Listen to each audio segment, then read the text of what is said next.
They congratulated my wife before her father's body was in the ground. I counted them, 14 people. 14 handshakes, shoulder squeezes, and whispered validations delivered between the chapel doors and the hearse. Most of them didn't even glance at the casket. They looked at Elizabeth. They looked at her the way people look at someone who just inherited the corner office, because that's exactly what she'd done. My name is Patrick Stratton. I'm 47 years old, and I spent the last 23 years building something that was never supposed to have my name on it. That was fine. I didn't need the name. I needed the work. Devin Hartley founded Hartley Medical Systems in 1981, back when medical imaging meant a bulky X-ray machine the size of a refrigerator, and a prayer that the film developed correctly. He started in a rented workshop in San Jose with $60,000, a mechanical engineering degree from Cal Poly, and the kind of stubborn belief in his own ideas that either makes you a billionaire or a cautionary tale. For Devin, it was the former. By the time I married his daughter in 2001, Hartley Medical had equipment sitting in hospitals across 48 states. Diagnostic machinery, MRI components, the invisible architecture of modern medicine that nobody thinks about until it saves their life. Devin told me once early on that I reminded him of himself at 30. He wasn't a sentimental man, didn't hand out compliments like party favors. He said it the way he said everything that mattered quietly without looking at me while reviewing a spec sheet at his kitchen table on a Sunday morning. You remind me of myself at 30, Patrick. That's either a compliment or a warning, probably both. I took it as both. The funeral was at Riverside Memorial, the expensive one. The one with the manicured grounds and the ornamental bridge arching over a koi pond that probably cost more to maintain annually than most people's mortgages. November air, cool and sharp, carried the scent of fresh-cut grass and something floral I couldn't identify. The sky was the color of old pewter, overcast but not threatening. The kind of sky that looks good in photographs. 200 people showed up. Board members in dark suits that cost more than their assistants made in a month. Investors who'd gotten rich off Devin's vision and now needed to know whose hand to shake next. Physicians who'd bought our equipment. Politicians Devin had donated to over the years, people from every corner of the ecosystem Devin had spent 4 decades building. They filed across the grounds in clusters of 3 and 4, speaking in the low, careful tones people use when they want to appear respectful, but are already calculating what happens next. The hearse was black and polished to a mirror finish. I could see the reflection of the oak trees lining the drive, their branches bare, stretching across the lacquered surface like cracks in dark ice. 2 funeral attendants in matching gray suits guided the casket out with practiced solemnity. Devin would have hated the performance of it. He was a man who believed in function over form, in things that worked rather than things that looked good. But funerals aren't for the dead. They're for the living, and the living had an agenda. I watched Elizabeth receive them. She stood near the chapel entrance wearing a black Chanel suit and pearls that caught the muted light. Her expression was calibrated. Dignified sorrow, the kind that says I'm grieving but I'm strong enough to lead. She'd probably rehearsed it. Not in a mirror, that would be too obvious. Elizabeth rehearsed in her mind. She'd run through scenarios the way some people run through presentations, anticipating questions, preparing transitions, knowing exactly when to let her voice catch and when to straighten her shoulders. Elizabeth, your father would be so proud of how you're handling this. That was Gerald Finch, one of the institutional investors. He clasped her hand in both of his, the way men of a certain age express sincerity when they don't actually feel it. Thank you, Gerald. Dad always said the work doesn't stop. I intend to honor that. Smooth, practiced, a campaign speech disguised as grief. Madame CEO, another voice murmured. I didn't catch who said it. Just caught the words and the way Elizabeth's chin lifted a fraction of an inch. The tiniest tell, she liked the sound of it. I was sitting in the 3rd row, not the 2nd row, which would have been close enough to suggest I still mattered. The 3rd row, which is where you put someone when you want them present but invisible. The front row was reserved for Elizabeth, our son Brian, and Ian Reeves, the board chairman. Ian was 63, silver-haired, with the kind of permanent tan that comes from golf courses and Caribbean board retreats. He'd been chairman for 11 years. I'd recommended him for the position. He didn't look at me when he took his seat. Taylor sat beside me, my daughter. 19 years old, a sophomore at Northwestern studying journalism. She had my dark hair and her grandfather's eyes, sharp, watchful, the kind of eyes that cataloged everything and forgave very little. She was wearing a simple black dress, no jewelry, no performance. She looked like the only honest person in the building. Her hand found mine about 3 minutes into the processional. She squeezed, not the way people squeeze when they're sad, the way they squeeze when they're angry and trying not to show it. "Dad," she said quietly, leaning close enough that I could smell her shampoo, something with lavender. "Why aren't you up there?" I looked at the front row. Elizabeth was adjusting Brian's tie, a motherly gesture performed for an audience. Brian was 22, fresh-faced, wearing a suit that fit too well for someone his age. He had Elizabeth's bone structure, her ease in social situations, her ability to make every room feel like it existed for his benefit. He worked in business development at Hartley Medical, an arrangement his grandfather had made 3 years ago. Not my idea. I'd wanted Brian to work somewhere else first, learn from people who wouldn't promote him because of his last name. Devin had overruled me, said the boy needed to understand the family business from the inside. I think Devin knew even then that Brian would need to learn a harder lesson eventually. "Because I wasn't invited," I told Taylor. She looked at me, those sharp eyes. Her grandfather's eyes. "What's going on?" I watched the casket being loaded into the hearse. The attendants moved with choreographed precision, their white gloves bright against the dark wood. 200 people stood on manicured grass, and most of them were already thinking about Monday. "Nothing yet," I said, "but it will." The service began at 11. The minister was someone Elizabeth had chosen, a man with a deep voice and a talent for making generic observations sound profound. He talked about legacy and purpose and the fleeting nature of earthly achievement, and I wondered if he'd ever met Devin or just read the obituary Elizabeth's communications team had drafted. I sat in my third-row seat and I listened. Taylor kept her hand in mine. Behind us, I could hear the quiet murmur of people shifting in their chairs, checking phones they thought no one could see, whispering to colleagues about market projections and succession planning. 14 people. I'd counted every single one. 14 congratulations before the casket hit the hearse. And not one of them had looked in my direction. That was fine. They would. Elizabeth took the podium at 11:24. I know the exact time because I glanced at my watch when she stood, the way you note the timestamp on something you'll need to remember later. She walked to the front of the chapel with measured steps, not slow enough to seem fragile, not fast enough to seem eager.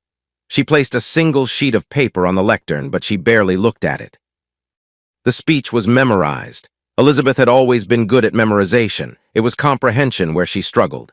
"My father," she began, and her voice caught, a tiny crack that made 3 people in the second row reach for tissues, "believed that legacy wasn't something you inherited, it was something you built." Pause, let it land. Eye contact with the board chairman, back to the audience.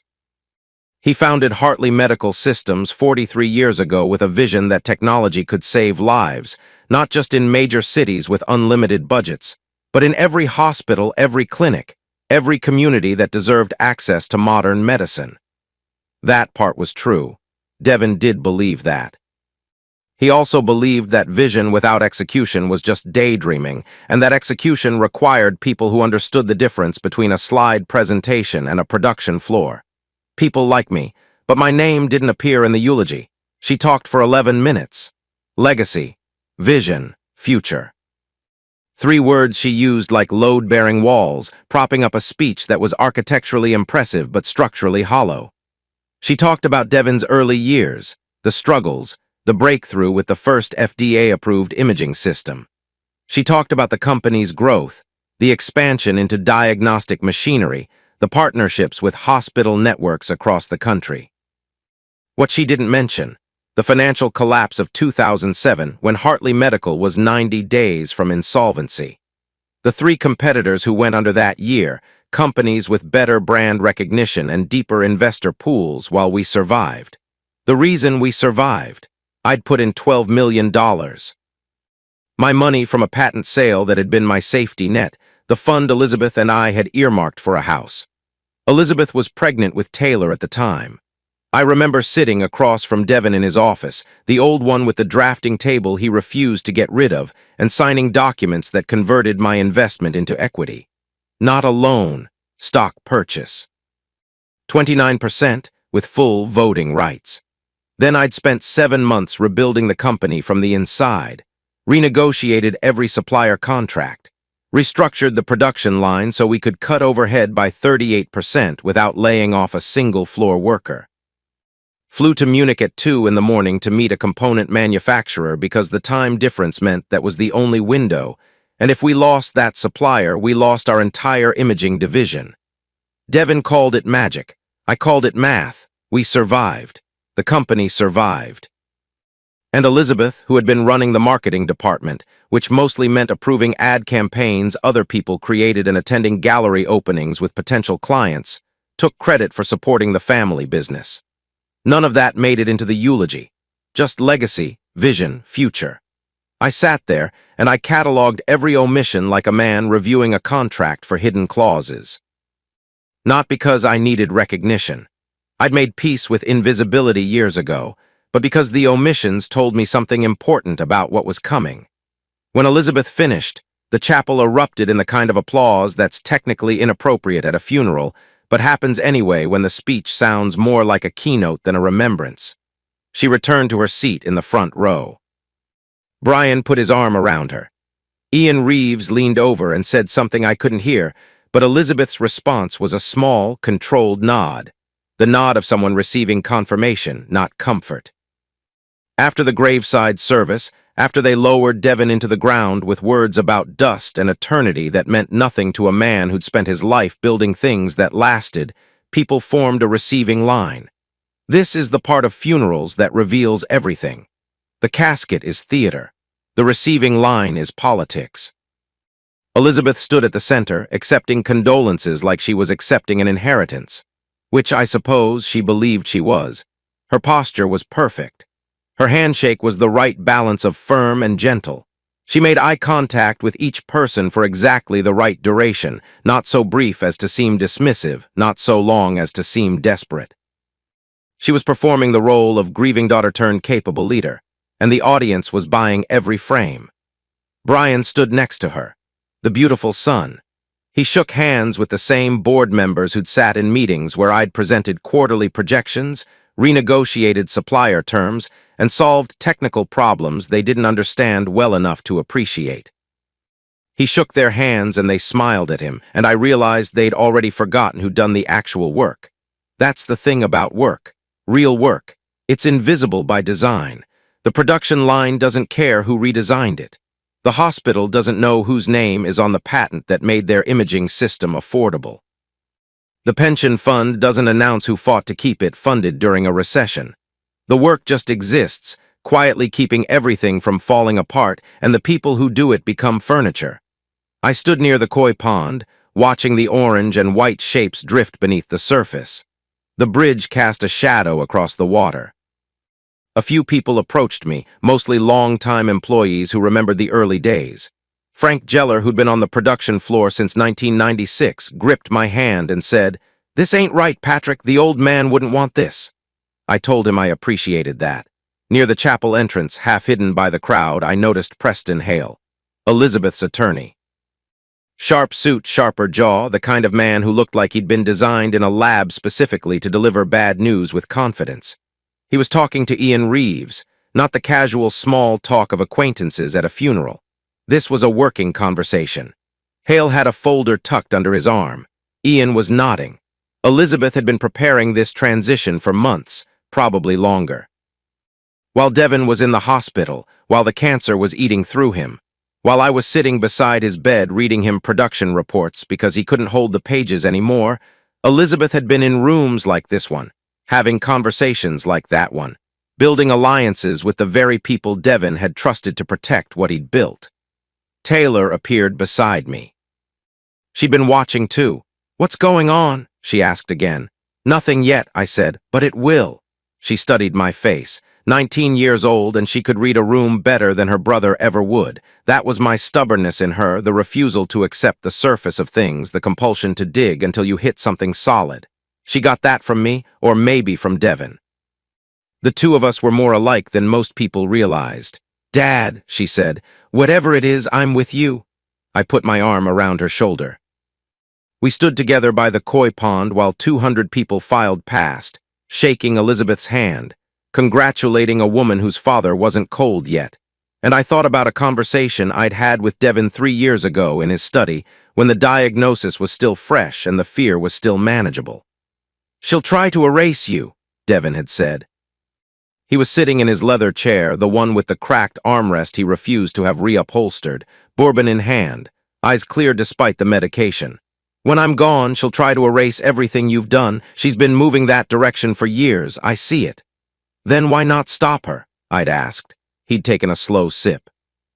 Set the glass down precisely on the coaster, the way he did everything with intention.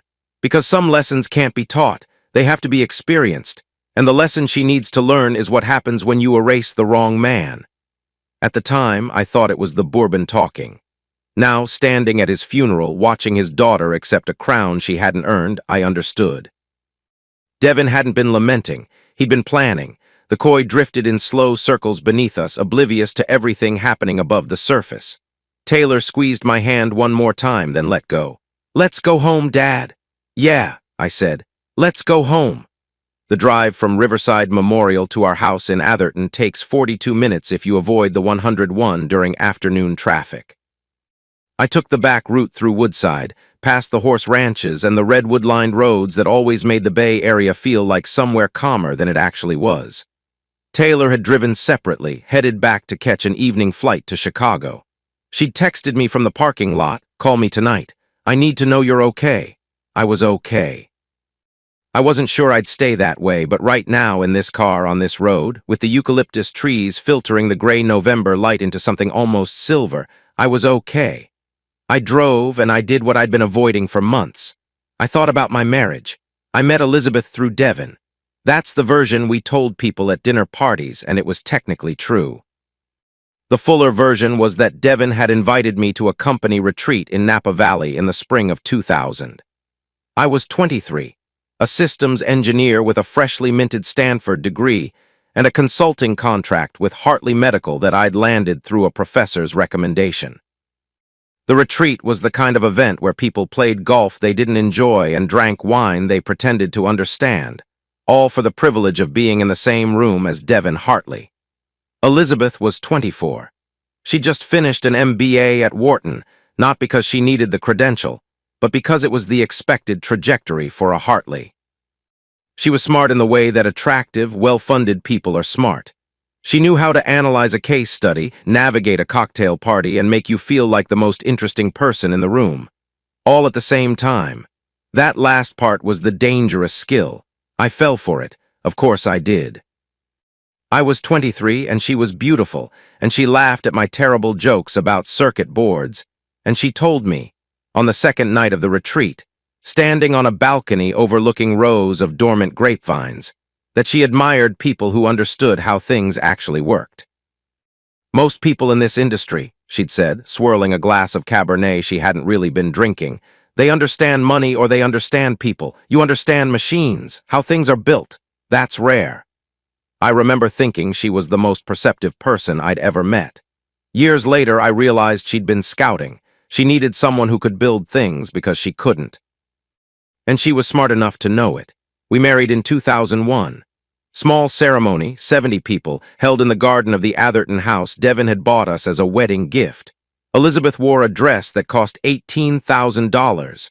I rented a tux that didn't quite fit. Devin stood in the front row looking like a man who just completed a successful acquisition, which in a way he had. The early years were good. Not perfect, but good in the way that young marriages are good, fueled by momentum and proximity, and the shared delusion that love is enough to paper over the cracks that haven't appeared yet. Elizabeth ran the marketing department at Hartley Medical. I worked engineering. We occupied different floors of the same building and different orbits of the same universe, close enough to maintain the illusion of partnership. Brian came in 2002, Taylor in 2006. The house filled up with noise and schedules and the logistics of raising children while running a company that never stopped demanding attention. Elizabeth was good with the public-facing parts of parenthood, the birthday parties, the school fundraisers, the events where being the Hartley daughter and the mother of Hartley grandchildren opened doors and secured social capital. I was good with the 2 a.m. parts, the fevers, the nightmares. The science fair projects assembled on the kitchen table at midnight because Brian had forgotten until the last minute and Elizabeth was at a client dinner. The drift started sometime around 2012. Not a dramatic shift, not an affair, not a fight, not a single identifiable moment. Just a slow, tectonic movement, like continents separating over geological time. Elizabeth began attending more board meetings, having more dinners with investors, speaking in a vocabulary that sounded less like partnership and more like positioning. She stopped asking about my projects and started asking about my timelines. Stopped saying, we, and started saying, the company, as if it were something she was managing rather than something we were building together. I noticed. I told myself it was ambition, which is a word we use to excuse behavior we'd otherwise call selfishness if the person weren't someone we loved. Brian grew into a young man who could charm a room full of strangers and forget to call his father on his birthday. He had Elizabeth's talent for surfaces, for the social choreography that makes people feel attended to without actually being known. Devin saw it. The boy reads rooms like his mother, he told me once. Question is whether he'll ever learn to read people. He'd gotten Brian a position in business development at Hartley Medical. His idea, not mine. I'd wanted Brian to work somewhere else first, somewhere that would teach him that the world didn't automatically arrange itself around his last name. Taylor was different. She had my stubbornness, which Elizabeth called rigidity and Devin called integrity. She asked uncomfortable questions at family dinners. She challenged her mother's opinions. She chose journalism at Northwestern instead of business at Wharton, and when Elizabeth said she was wasting her potential, Taylor had looked at her across the dinner table and said, "Potential for what? To become you?" She was 17 when she said that. The room went silent for 9 seconds. I counted. Then Devin got sick, pancreatic cancer. Diagnosed 18 months ago, the aggressive kind that gives you statistics instead of hope. Devin handled it the way he handled everything, with methodical calm and zero self-pity. He restructured his estate. He met with attorneys. He spent long afternoons in his study with a bourbon he could barely stomach anymore, making phone calls and signing documents I didn't fully understand at the time. What I understood was that while Devin was planning his exit, Elizabeth was planning her entrance. She increased her board meetings from monthly to weekly. She started having private lunches with Ian Reeves. She flew to New York to meet institutional investors, trips she described as relationship maintenance, but which I recognized as campaign stops. She was running for a position she believed was already hers, and she had her attorney, Preston Hale, do a quiet review of the company's ownership structure. Hale was thorough, I'll give him that. He found what anyone would find if they looked at the public records, 8 to 10% of voting shares directly attributable to Patrick Stratton, a meaningful but not controlling stake. Nothing that threatened Elizabeth's anticipated majority.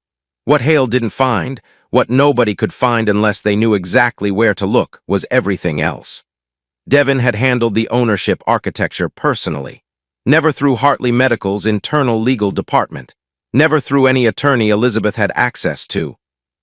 He'd used Cole Hastings, his personal attorney of 43 years, and he'd built something invisible.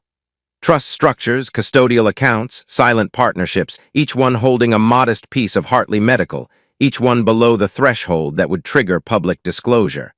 From the outside, it looked like a patchwork of small, unrelated holdings.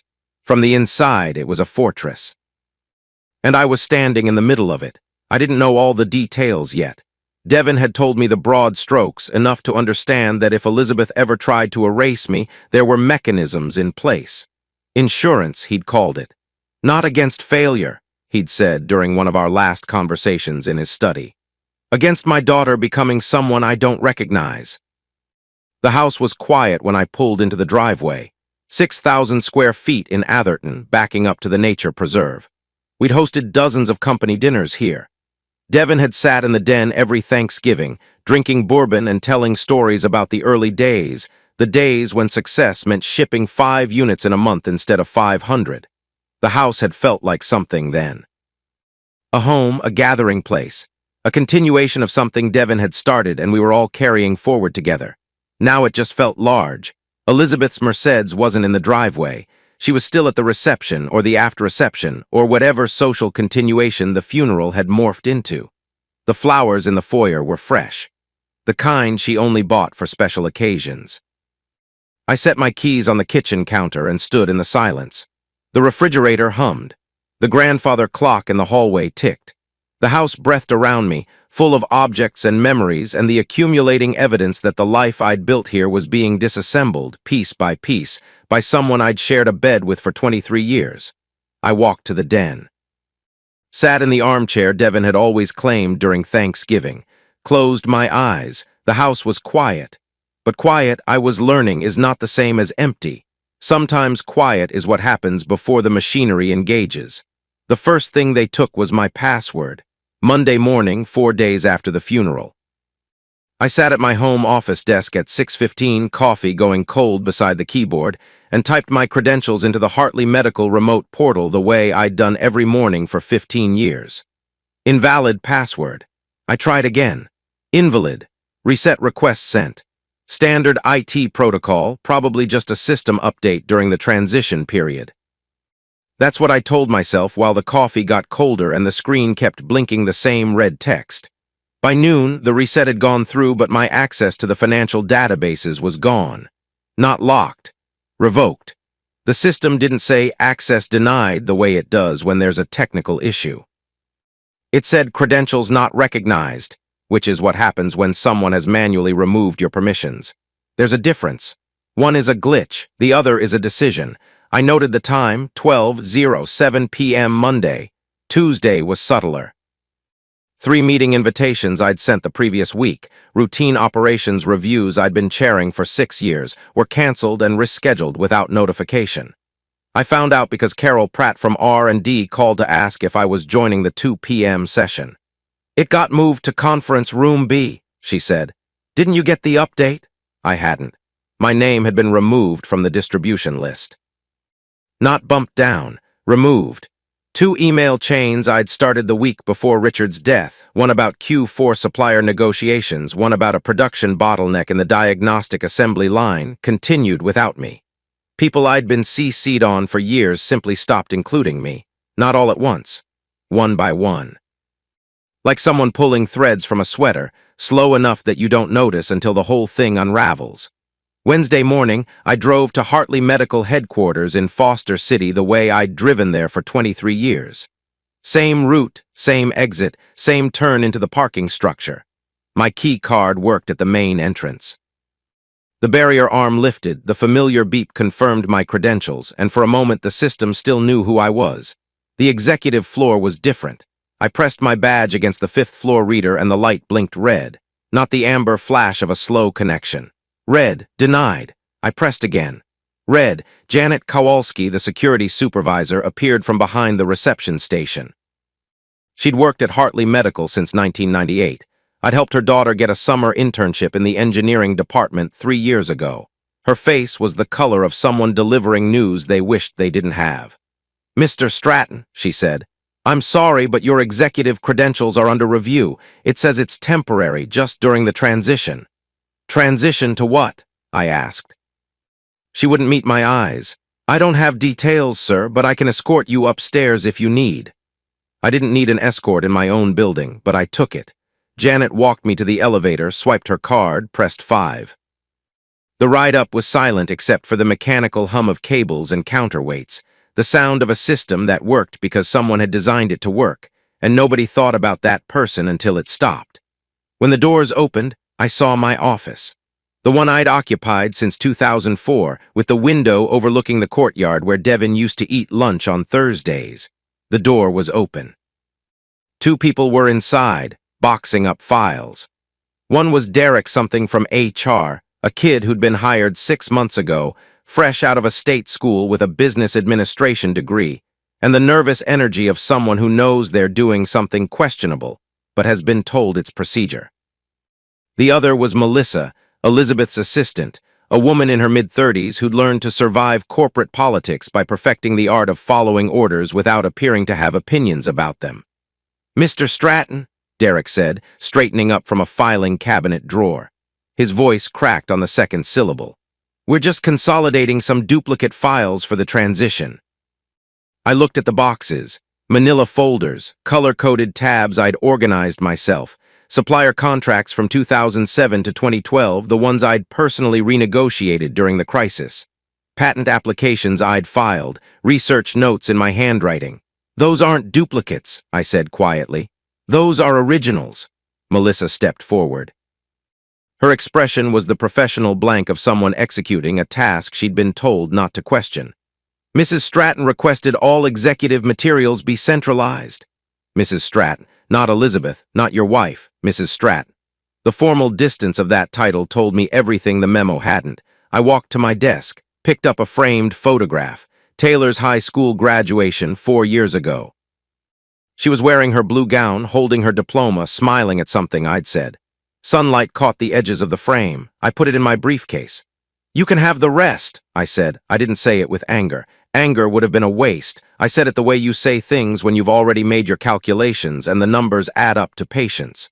Derek looked relieved. Melissa looked away.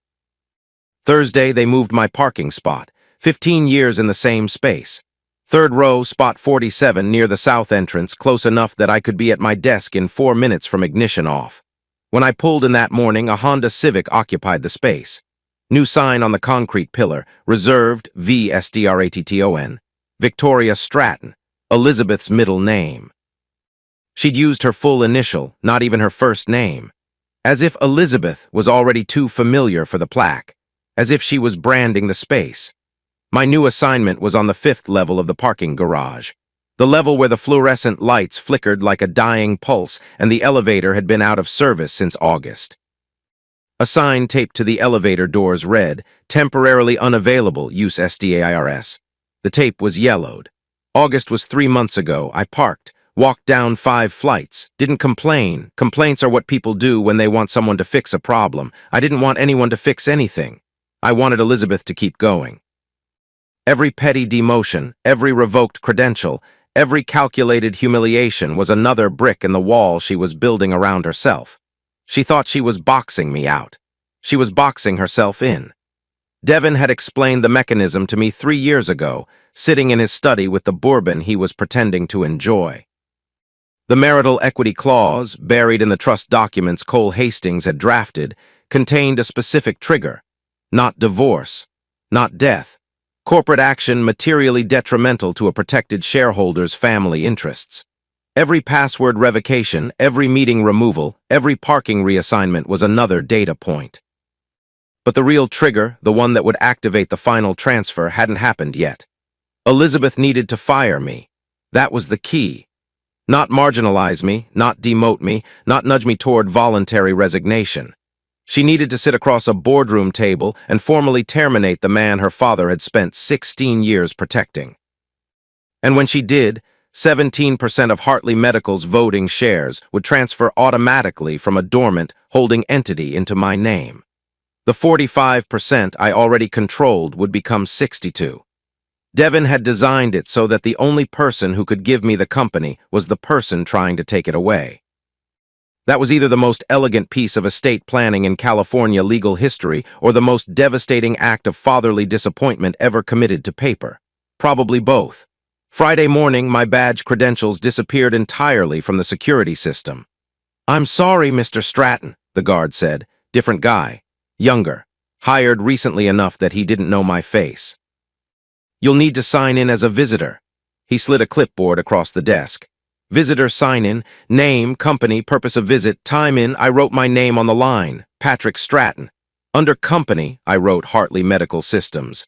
Under purpose of visit, I almost wrote owner. Instead, I wrote meeting. The guard handed me a paper badge. White adhesive, the kind that leaves residue on your lapel if you forget to peel it off. I pressed it onto my suit jacket and took the elevator up. Visitor in the company I'd saved. Guest in the building I'd helped design.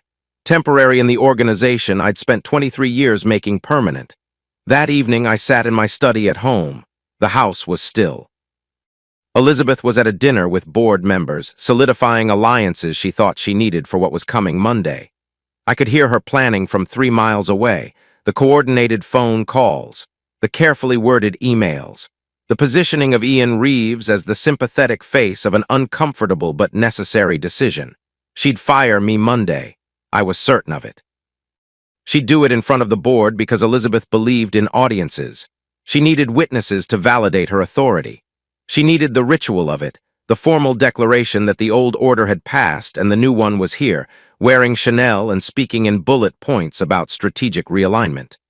I sat in the dark study, and I felt something I hadn't felt in a long time.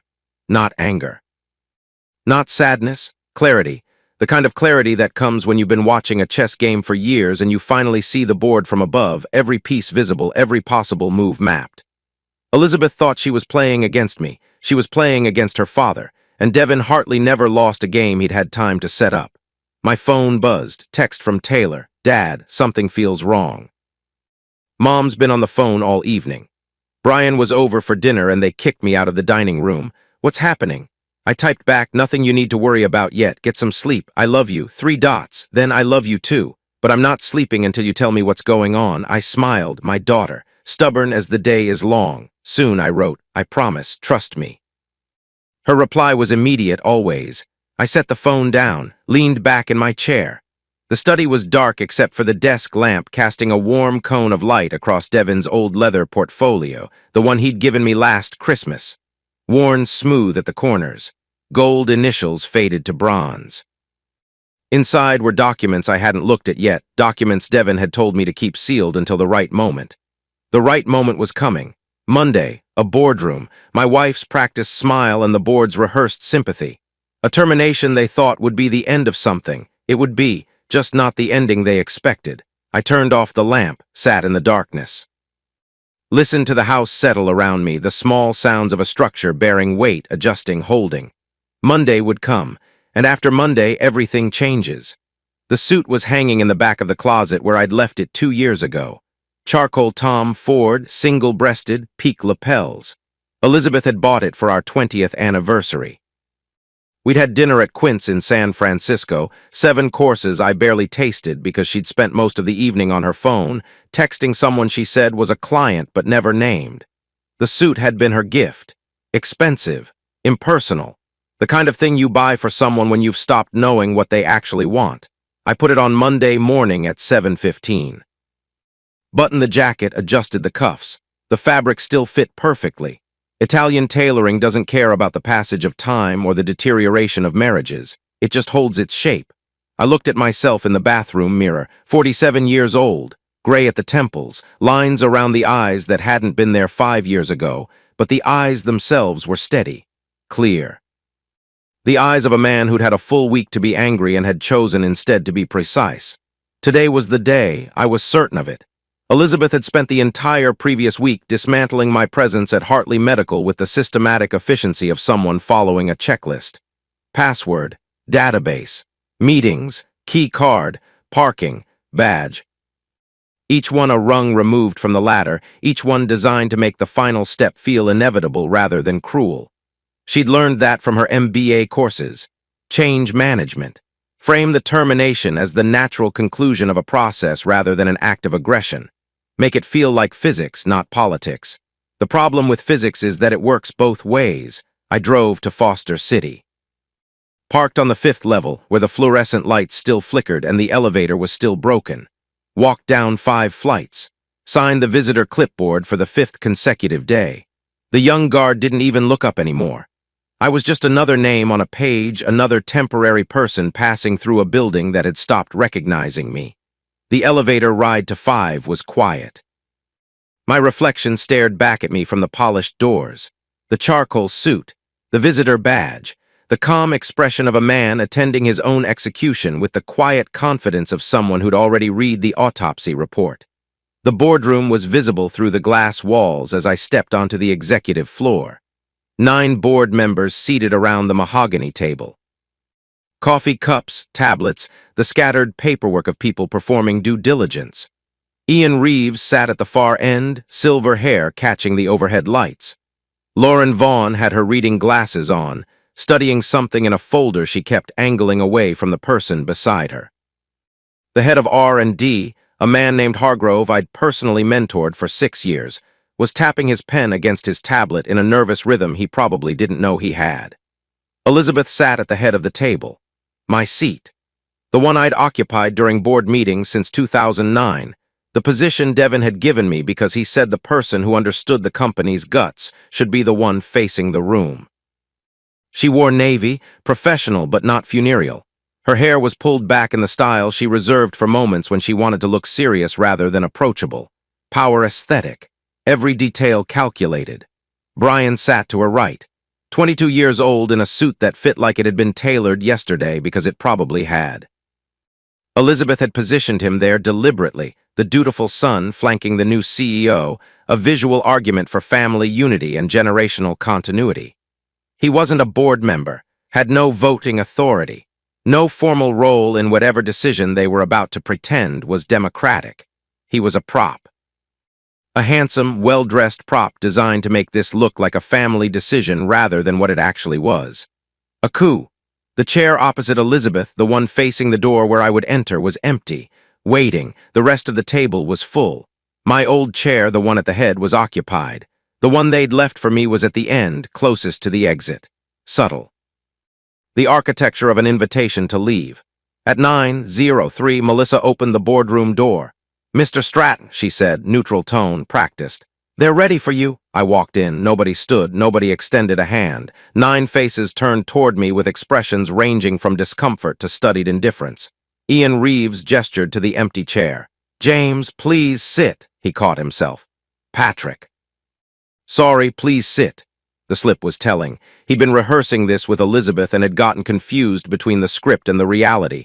I filed it away, sat down, unbuttoned my jacket, took my time. "Thank you all for making time," I said pleasantly. "I know Monday mornings are busy." Silence. The kind that happens when people have prepared for confrontation and get courtesy instead. Ian cleared his throat. He had a sheet of paper in front of him, talking points. His reading glasses were slightly crooked. "Patrick," he began, "we appreciate everything you've contributed to Hartley Medical over the years. Your technical expertise has been invaluable." Past tense. There it was. The grammatical tell that separates a compliment from a eulogy. "However," Ian continued, and I watched his fingers tighten on the paper, "given the recent organizational restructuring and strategic realignment under Elizabeth's leadership, the board has made the difficult decision to terminate your position as Chief Operating Officer, effective immediately." The room held its breath. 12 people waiting for the explosion. I counted to 5 in my head. 1, 2, 3, 4, 5, then I smiled, not wide, not forced, just enough to make Ian's left eye twitch, a nervous habit he'd had since I'd known him. "Of course," I said. "I understand completely." Elizabeth's expression flickered, quick, like a light switching off and on.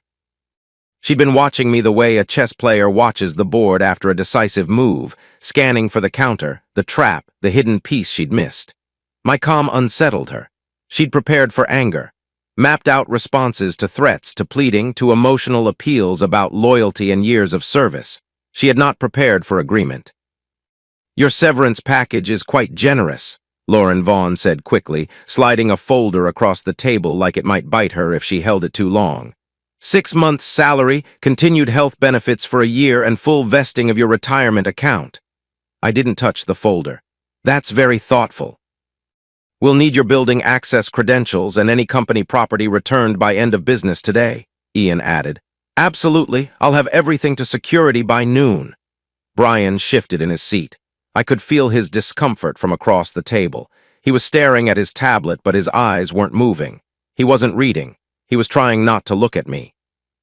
The boy who'd sat on my shoulders at company picnics, who I'd taught to ride a bike in the Hartley Medical parking lot on a Sunday morning when the spaces were empty and the asphalt stretched out like a runway.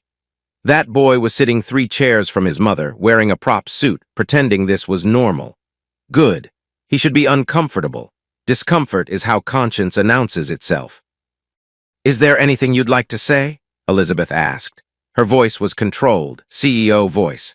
The one she'd been practicing in boardrooms and bathroom mirrors and phone calls with Ian Reeves for months, cool and authoritative and completely devoid of the warmth she'd once been capable of back when warmth served her purposes. I stood slowly, buttoned my jacket, took one more look around the table.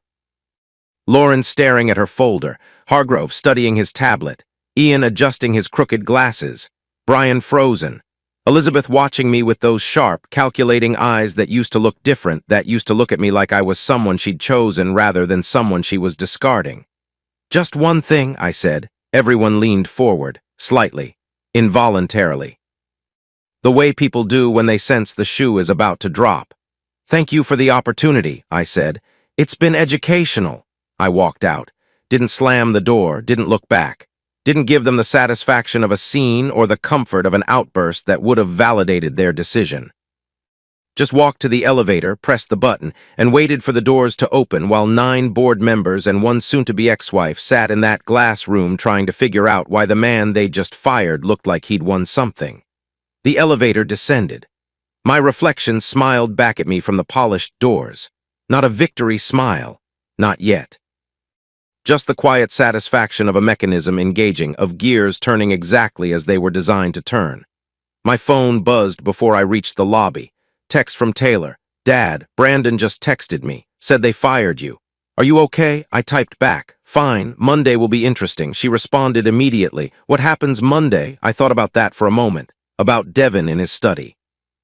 About Cole Hastings in his Victorian office with the brass plate and the faithful briefcase. About a leather binder full of documents that nobody in that boardroom knew existed. About 17% of Hartley Medical voting shares that had just transferred into my name because Elizabeth had done exactly what her father predicted she would do. "Justice," I wrote.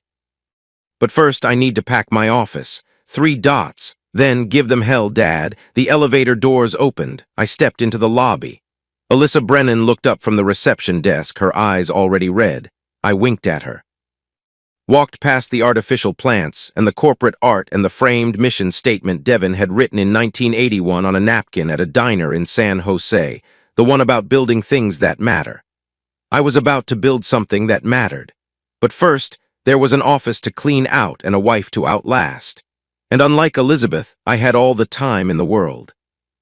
The office felt smaller with the boxes. 2 of them. Derek from HR and Melissa had left them half-packed on the floor, manila folders poking out at angles like broken limbs.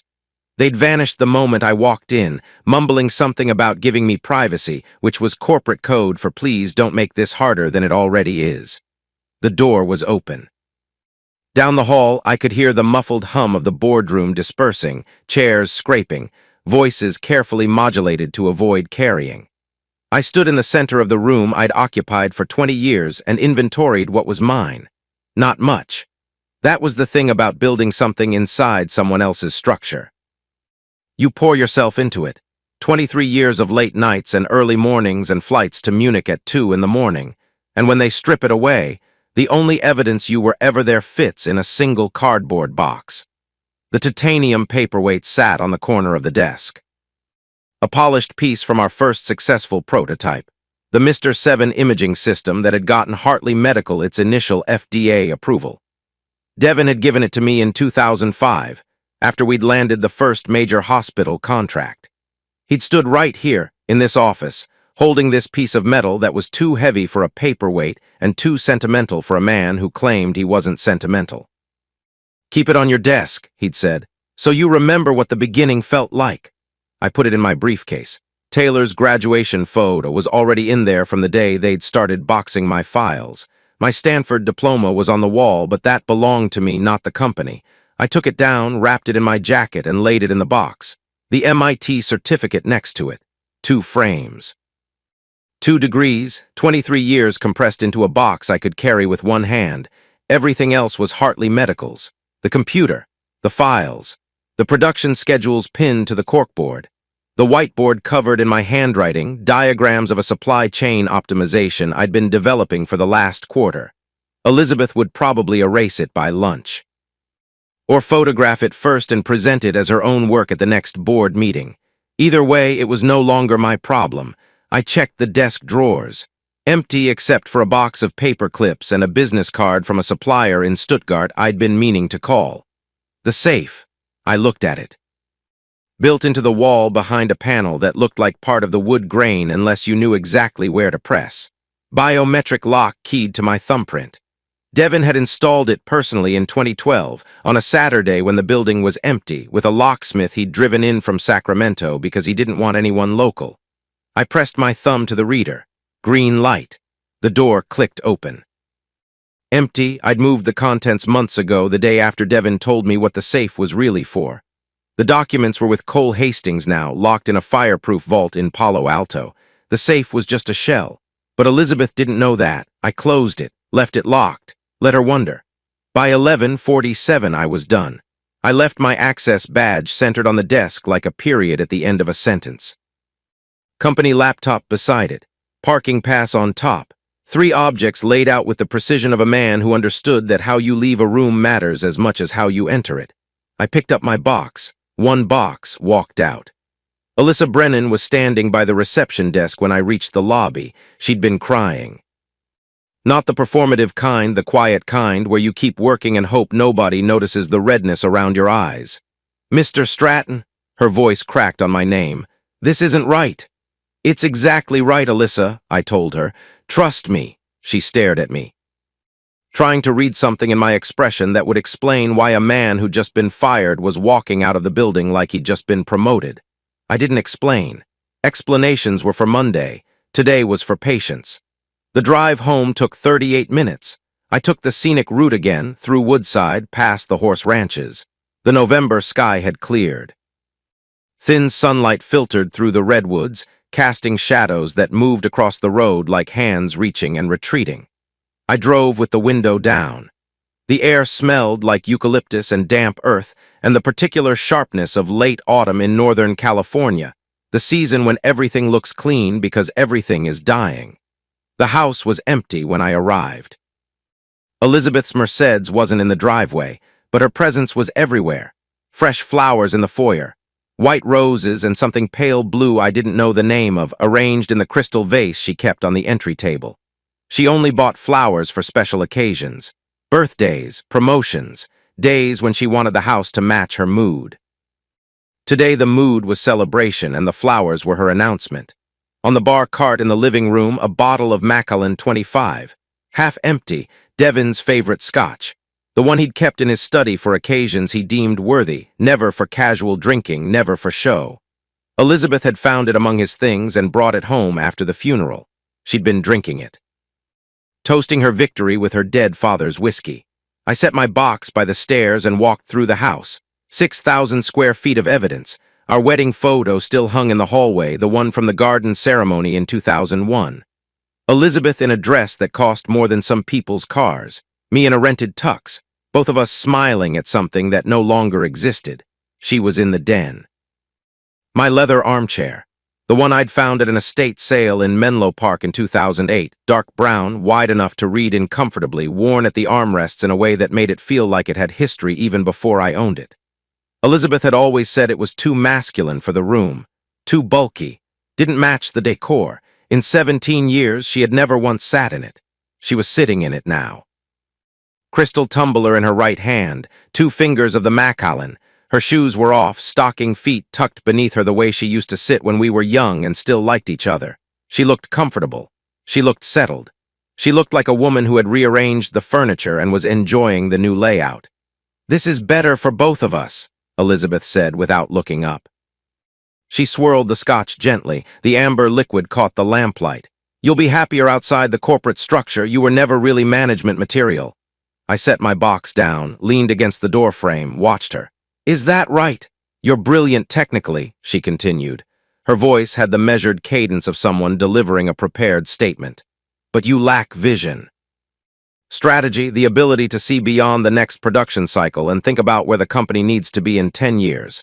My father saw it too. Toward the end, he knew the company needed someone who could think bigger picture." "Your father told you that? He didn't have to tell me." She took a sip, casual, unhurried. The sip of a woman who believed she was drinking from her own bottle in her own house, in her own chair, all 3 wrong. I could see it. The way he started consulting with me more, including me in board discussions. He was preparing me to lead. I let the silence sit for a moment. Then I pushed off the door frame, walked toward the stairs, stopped halfway up. "Did you ever wonder," I said, turning slightly, "why he gave me that office safe?" Her hand stopped mid-swirl, just for a fraction of a second. Then it resumed. "What safe? The one in my office, the biometric one, keyed to my thumbprint. Your father installed it personally in 2012, said it was for important documents." Her expression shifted, not quite concern, not yet. But the first shadow of something she couldn't identify, the way you feel a change in atmospheric pressure before you see the storm. "What documents?" Elizabeth asked. "The ones you should have read before you fired me," I said. I continued up the stairs. Behind me, I heard the glass clink against the side table, heard her stand, her stockings sliding on the hardwood floor. The soft, quick footsteps of a woman moving toward the base of the staircase. "Patrick!" Her voice had lost the practiced calm, just slightly, just enough. "What documents?" I didn't answer, walked into my study, closed the door, stood in the darkness for a moment, letting my heart rate settle, letting the performance drain out of my muscles. Then I sat at my desk and picked up my phone. Cole Hastings answered on the second ring. 71 years old, and the man still answered his phone like someone who expected important calls at all hours. "Cole," I said, "it's time." A pause, not surprised, just confirming. Monday, 9 a.m. sharp. "I've had the documents ready for 6 years, Patrick. Everything is exactly where it needs to be." "I know. Get some rest." "Tomorrow we prepare, Monday we execute." "Cole?" "Yes. Thank you for holding this together all these years." Another pause, longer this time. When he spoke, his voice was softer than I'd ever heard it. "Your father-in-law was the finest man I ever represented. Keeping his promise was the easiest thing I've ever done." I hung up, sat in the darkness of my study. Downstairs, I could hear Elizabeth moving through the house, opening cabinets, closing doors, the restless sound of someone looking for something they couldn't name. She wouldn't find it, not tonight. Not until Monday, when every answer she didn't know she needed would arrive simultaneously in black folders with brass clasps, hand-delivered to a boardroom full of people who'd already picked the wrong side. My phone buzzed. "Taylor. Dad, Mom is acting weird. Going through Dad's old files in the den. She keeps asking Brian if he knows about some safe. What's going on?" I typed back, "Nothing you need to worry about tonight. Get some sleep. 3 dots, then you keep saying that. I'm starting to think sleep is the last thing I should be doing." I smiled in the dark. Soon I wrote, "I promise, trust me." "Always," she replied. I set the phone down, leaned back. The study window faced east, and there was nothing to see but darkness and the faint glow of the neighbor's porch light. But east was the direction of morning, and morning was where Monday lived. I waited. Cole Hastings had an office that most people walked past without noticing. That was by design. It was in Palo Alto, tucked between a glass-walled venture capital firm and a matcha bar that charged $14 for a cup of green foam. A restored Victorian with a narrow front porch and window boxes that someone maintained with quiet devotion. Wisteria climbing the south wall. A brass plate beside the door that read Hastings and Associates, estate law in letters so small you'd miss them if you weren't looking. Most people weren't looking. That was the point. I arrived at 7:30 Sunday evening. The street was quiet. A couple walked past with a golden retriever that paused to sniff the base of a parking meter. The matcha bar was closed. The venture capital firm's windows glowed with the blue light of screens that never shut off, the ambient pulse of money that never sleeps. Cole was waiting at his desk when I walked in. 71 years old, silver hair that he still kept neatly trimmed, wire-rimmed glasses that belonged in a different decade. He wore a cardigan, oatmeal-colored, the kind of garment that announced its wearer had stopped caring about fashion approximately 30 years ago and had been happier ever since. His desk was mahogany. On it sat a battered leather briefcase that looked like it had survived several wars and still had opinions about each one. "Patrick!" He stood, extended his hand. His grip was firm and dry and steady, the handshake of a man who'd spent 4 decades negotiating with people who thought they were smarter than him and learning, eventually, that they weren't. "Cole, thank you for meeting on a Sunday." Sundays are when important things happen. Devin always said that. He proposed to his first wife on a Sunday. Filed the incorporation papers for Hartley Medical on a Sunday. Signed his will on a Sunday. He paused. Buried on a Thursday, though, he would have preferred Sunday. He would have preferred not being buried at all. True. Cole gestured to the chair across from him. Leather cracked, comfortable in the way that old things are comfortable when they've absorbed enough human weight to remember the shape. Sit. We have work to do. I sat. Cole unlocked the briefcase. The clasps opened with a sound like two small bones snapping. First came the binder. Thick leather, brass corners, a clasp that looked like it belonged in a museum of corporate archaeology. Then a sealed envelope, red wax. My initials pressed into it, P.S. in the careful serif font Devin used for things that mattered. Cole slid them across the desk. Everything's intact, he said. I reviewed it again Friday. Not a single document has been challenged or superseded. He tapped the binder with one finger. Your father-in-law was the most meticulous client I've ever had. And I once represented a man who categorized his sock drawer by thread count. I opened the binder. Dozens of documents organized with colored tabs, blue for equity transfers, red for trust structures, green for custodial accounts, yellow for the marital equity clause, each section dated, signed, notarized, witnessed. The paper trail of a man who'd spent 16 years building an invisible fortress around a company his daughter thought was hers. The foundational equity transfer, Cole said, tapping the blue section. 2007. When Hartley Medical needed capital to survive the financial collapse, you provided $12 million. Devin structured it as a stock purchase, not a loan. 29% equity, full voting rights. I remembered. Elizabeth had been 7 months pregnant with Taylor. We'd been saving for a house in Palo Alto, a place with a yard and a school district that justified the mortgage. I'd sold a patent for a diagnostic algorithm I'd developed during nights and weekends, work that had nothing to do with Hartley Medical but everything to do with the field I'd built my career in. The signing bonus went into Devin's company instead of a down payment. Elizabeth had been furious. Then she'd been grateful. Then she'd been indifferent. The 3 stages of how she processed other people's sacrifices. Devin looked you in the eye that day, Cole said, and told you this makes you family in the only way that matters. I was in the room. I witnessed it. I remember. Over the next 16 years, Cole continued, flipping through tabs, you acquired additional shares through various vehicles, silent partnerships. Custodial accounts, trust structures, all authorized by Devin, all documented, all legal.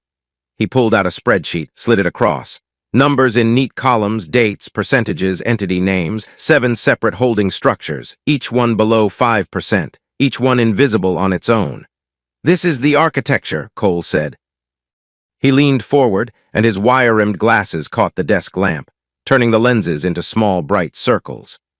Devin designed it himself, with my help. 7 trust entities and custodial accounts, each holding a piece of Hartley Medical below the SEC disclosure threshold. From the outside, Patrick Stratton appeared to own modest stakes in multiple unrelated investment vehicles. Nothing remarkable, nothing threatening. Elizabeth's attorney reviewed the public records before the funeral and found 8 to 10% directly attributable to you. That's what he reported to Elizabeth. That's what gave her the confidence to proceed. She thought I was a minority shareholder. She thought you were a speed bump, Cole said flatly.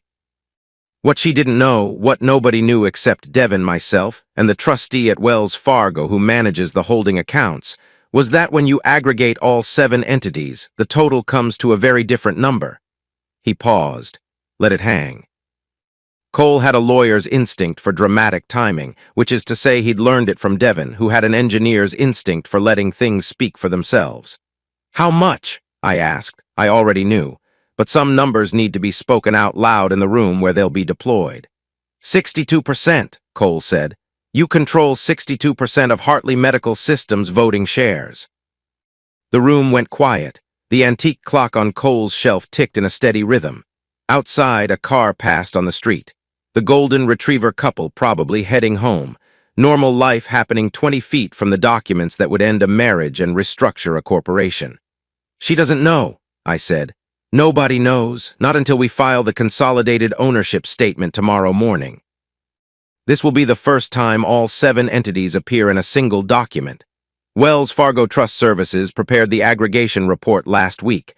I have the original and 4 notarized copies. I picked up the sealed envelope, broke the red wax. The seal cracked cleanly, a satisfying sound like the spine of a new book. Inside was a single sheet of Devin's personal stationery, heavy cream paper. His handwriting in blue ink, the angular, precise script of a man who'd spent decades drafting technical specifications by hand before computers made it optional. Patrick, if you're reading this, I'm gone and my daughter has made a terrible mistake. I'm sorry I couldn't fix her. I tried. What I could fix was the company. It's yours now. Don't let her destroy what we built. Devin, I read it twice. Folded it carefully, put it back in the envelope. There's one more thing you need to understand, Cole said. His voice had changed, quieter. The voice he used when the legal architecture intersected with human consequences.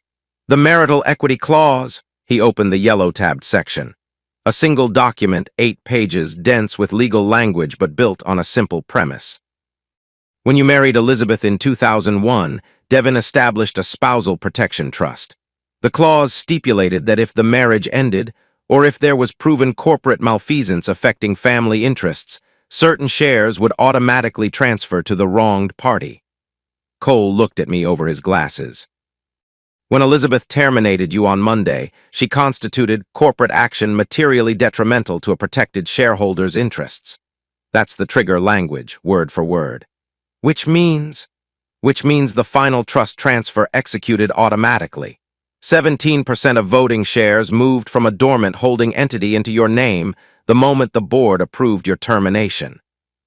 Before Monday, you controlled approximately 45%. Significant but not majority. After Monday, 62%, controlling interest. I sat with that for a moment, the mathematics of it, the engineering of it. Devin hadn't just planned for this moment. He designed it so that Elizabeth herself would be the one to trigger it. She hadn't just fired me. She'd handed me the company. He knew she'd do it, I said. He told me exactly what would happen, Cole confirmed. His words were, when I'm dead and Elizabeth fires him, that's when you open the vault. He said it 6 years ago, sitting in that chair you're in now, drinking bourbon he wasn't supposed to have, and he was smiling, Patrick. That sad smile he had toward the end when he'd accepted what his daughter was becoming but hadn't stopped loving her. Against what? I asked. When he called it insurance, what was it against? Cole removed his glasses, cleaned them with the hem of his cardigan, put them back on. His eyes were sharp and clear and 71 years old and had seen exactly this kind of story before. Against his daughter becoming someone he didn't recognize, Cole said quietly. He loved Elizabeth, never doubted that, but he saw what she was becoming, ambitious without substance, entitled without effort. He told me once if she tries to erase Patrick, she's erasing the wrong man. And here we are. The clock ticked. 11 seconds. I counted them the way I count everything, out of habit, out of the engineer's need to measure the spaces between things. What's the plan? Cole asked. Tomorrow morning, I said. We file a notice of extraordinary shareholder meeting. Clause 12C of the corporate bylaws requires immediate board assembly when a majority shareholder demands a restructuring review. They'll fight it. Let them. The documents are airtight. You made sure of that. Cole smiled. The first genuine smile I'd seen from him in years. It transformed his face from distinguished elderly lawyer to something younger, fiercer. The face of a man who'd been holding a winning hand for 6 years and was finally allowed to play it. Your father-in-law didn't hire me for my personality, he said. He hired me because I don't lose. We spent the next 2 hours going through every document, every signature verified, every notarization confirmed, every contingency mapped. Cole had built the legal framework the way Devin built imaging equipment, with redundancies and fail-safes and the assumption that anything that could go wrong would go wrong, and then building 3 more layers of protection on top of that. By the time we finished, it was past midnight. I stood on the porch of Cole's Victorian office and looked out at University Avenue. The street was empty. The Matcha Bar's sign cast a faint green glow on the sidewalk. The venture capital firm's screens still pulsed blue. The city was asleep except for the parts that never stopped working. I pulled out my phone, texted Taylor, "Tomorrow changes everything." She replied instantly. It was past midnight on a Sunday and she was awake and waiting. My daughter, good. Mom's been impossible since the funeral. She rearranged your entire study, threw out your books. She's about to get worse, I typed. Then she's about to get quiet. I pocketed the phone, walked to my car. The leather binder sat on the passenger seat like a bomb with a timer set to 9:01 a.m. Tomorrow was Monday. And Monday, as I'd promised Taylor, was going to be very, very interesting. I sent the email from the kitchen table at home, wearing sweatpants and a Stanford t-shirt with a coffee stain on the collar. No suit, no performance. Just a man at a laptop pressing send on a message that would dismantle his wife's career before she finished her morning latte. 9:01 a.m. subject line, Notice of Extraordinary Shareholder Meeting, Clause 12C12 PDF attachments. Each one a legal document I'd signed, that Devin had signed, that witnesses had notarized, and banks had verified. The consolidated ownership statement from Wells Fargo Trust Services sat at the top of the attachment list. 7 entities, 7 trust structures, 7 invisible pieces of a puzzle that nobody had thought to assemble until Cole Hastings aggregated them into a single verified document 48 hours ago. 62%. That number appeared in print for the first time in the history of Hartley Medical Systems, and it had just landed in 9 inboxes simultaneously. The body of the email was surgical. Cole had drafted it. I'd edited it once, removing a phrase that felt too aggressive. The final version read like a scalpel feels, clean, precise, no wasted motion, to the Board of Directors of Hartley Medical Systems. Per Clause 12C of the Corporate Bylaws as amended 2012, the undersigned majority shareholder hereby demands an extraordinary meeting to address the following. 1. Immediate dissolution of current executive appointments. 2. Review of all equity distributions and voting rights. 3. Restructuring of board composition and leadership. Meeting convened today, Monday, December 9th, 12:00 p.m. Executive Boardroom.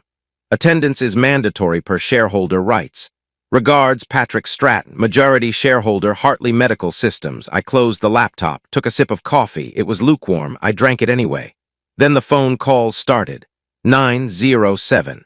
Elizabeth. Her name on the screen felt strange, the way a word looks wrong when you stare at it too long. I let it ring 6 times and watched it go to voicemail. She didn't leave a message. Elizabeth never left voicemails. She considered them beneath her, a relic of a decade that didn't understand efficiency. 912, Ian Reeves. I let that one go too. Ian left a voicemail, though. His voice was tight, controlled, the voice of a man trying to sound calm while reading something that had just upended his understanding of corporate reality. Patrick, it's Ian. I've received your communication. I think we should discuss this before anything precipitous happens. Call me back, please. Precipitous. That was a good word for a man who'd spent 11 years as board chairman without ever questioning who actually owned the company he was governing. 9:18. Text from Lauren Vaughn. Patrick, we need to talk. This can't be legitimate. I typed back 4 words, see you at noon. 9:23. Cole called. I answered this one. The CFO just contacted me, Cole said. His voice had the measured satisfaction of a chess player who'd been waiting 6 years for his opponent to move. Demanded verification. I sent her the Wells Fargo trust statements and the original transfer agreements from 2007. Every page, every signature, every notarization. How did she respond? She hung up without saying goodbye. Which in my experience means she's calling her own attorney right now to confirm what she already knows. How long until Elizabeth calls you? She already has. 3 times. I didn't answer. She's not my client. Never was. I smiled. Cole Hastings was 71 years old and had the temperament of a man who'd spent 4 decades winning arguments by refusing to have them. I'll see you at noon, I said. I'll be there at 11:45. I like to be early when I'm ending someone's career. 9:31, Taylor called. I answered immediately. Dad. Her voice was tight, not scared, alert. Brian just showed up at my apartment. He's freaking out, pacing around my kitchen saying you're trying to steal the company. His words, not mine. I'm not stealing anything. I'm taking back what's mine. That's what I told him. He didn't take it well. He's on the phone with Mom right now in my hallway. I can hear her through the wall. She's screaming. Are you okay? I'm fine. Brian's the one who's not okay. He looks like someone pulled the floor out from under him. A pause. Dad, he says Mom's having a breakdown, throwing things in her office. Taylor. I need you to trust me. Can you do that? Silence. 3 seconds. 4. I could hear Brian's voice in the background, muffled, agitated, the sound of a young man discovering that the ground he'd been standing on was never solid. "I've always trusted you, Dad," Taylor said. "You're the only one who's never lied to me." That landed harder than I expected. I swallowed. "Thank you, sweetheart." "Go get them," she said, and hung up. At 10:15, bonded couriers arrived at Hartley Medical headquarters. I'd hired them through Cole's firm. Professional. Efficient. The kind of service that charges by the delivery and treats each envelope like it contains state secrets, which in this case it did. Black folders, premium paper, the physical weight of inevitability. One for each board member, hand-delivered, signed receipts required. The couriers wore dark suits and carried the folders in leather cases, because Cole understood that presentation matters in the same way that engineering matters. The form serves the function. I know what happened next because Alyssa Brennan told me later over the phone, her voice still carrying the disbelief of someone who'd witnessed a car accident in slow motion. Elizabeth had been in the lobby, not in her office, not in the boardroom. In the lobby, pacing by the front entrance, phone pressed to her ear, wearing the same navy suit from last week's firing but with different shoes. Higher heels, wore shoes. The courier walked in, asked for the receptionist. Alyssa pointed at herself. The courier produced a folder, asked Alyssa to sign. Elizabeth intercepted. "I'll take that." The courier looked at Alyssa. Alyssa shrugged. Elizabeth opened the folder right there, standing by the artificial ficus tree that nobody had ever liked but nobody had ever removed. She read the first page, then the second. Alyssa said Elizabeth's face went through 3 stages in about 15 seconds. Confusion, recognition, pale. "Is this legal?" Elizabeth asked. She wasn't asking the courier, she wasn't asking Alyssa. She was asking the universe, but the universe wasn't taking questions, so Alyssa answered instead. "Ma'am, I just answer phones." Elizabeth stared at her. Then she turned and walked to the elevator, heels clicking on the marble in a rhythm that sounded, to Alyssa at least, a lot less confident than it had that morning. At 11:03, Preston Hale called Cole. I wasn't on the line, but Cole recounted the conversation to me later with the kind of detail that suggested he'd enjoyed every syllable. "Mr. Hastings, this is Preston Hale representing Elizabeth Stratton. I'm calling to discuss the fraudulent ownership claims." "They're not fraudulent." The sudden appearance of a 62% stake that has never been disclosed to the board or to SEC. Every document was executed by Devin Hartley personally, filed with appropriate regulatory bodies, and held in trust per California corporate law. Each entity operated independently below disclosure thresholds. The consolidated filing was prepared by Wells Fargo Trust Services and verified by independent audit. "We will challenge every single. You're welcome to. I'll see you in court. But if your client wants to waste her money on litigation, she'll lose. That's between you and her. Otherwise, see you at noon. Boardroom, 5th floor. I assume you know where it is." Hale hung up. Cole said the silence before the click was the most satisfying sound he'd heard since Devin told him the plan. I arrived at Hartley Medical at 11:47, 13 minutes early. I parked on the first level of the garage. My old spot was still marked VSDRATTON, but I didn't park there. I chose a visitor space near the entrance. One last time. Inside, the lobby was quiet. The mid-morning hum of a company operating under the assumption that the world was still the same as it had been yesterday. Alyssa was at the reception desk. She looked up when I walked in. Her eyes were wide, not afraid, something else. The look of someone witnessing the moment a story changes direction. "Mr. Stratton," she said softly. "No visitor badge today, Alyssa," I said. "Not anymore." She nodded, pressed her lips together, blinked twice, said nothing. I took the elevator to 5. The doors opened onto the executive floor, and through the frosted glass of the boardroom I could see shapes moving inside. All of them. Every board member. Elizabeth at the head of the table, phone pressed to her ear, gesturing with her free hand in quick, sharp motions. The body language of someone commanding a defense that was already collapsing. Cole was waiting by the elevators. He'd arrived at 11:45 as promised. Dark suit, no cardigan today. He carried his leather briefcase in his left hand and a single black folder in his right. His wire-rimmed glasses caught the hallway light. "Ready?" he asked. "Been ready for 6 years." "Technically, you've been ready for 23. He straightened his tie. "Devin would have loved this part. Devon would have hated that it was necessary. Cole considered that, nodded once. True, but he would have loved the engineering of it. I checked my watch. 11:53, 7 minutes. Through the frosted glass, I could see Elizabeth hanging up the phone. She sat down, stood up again.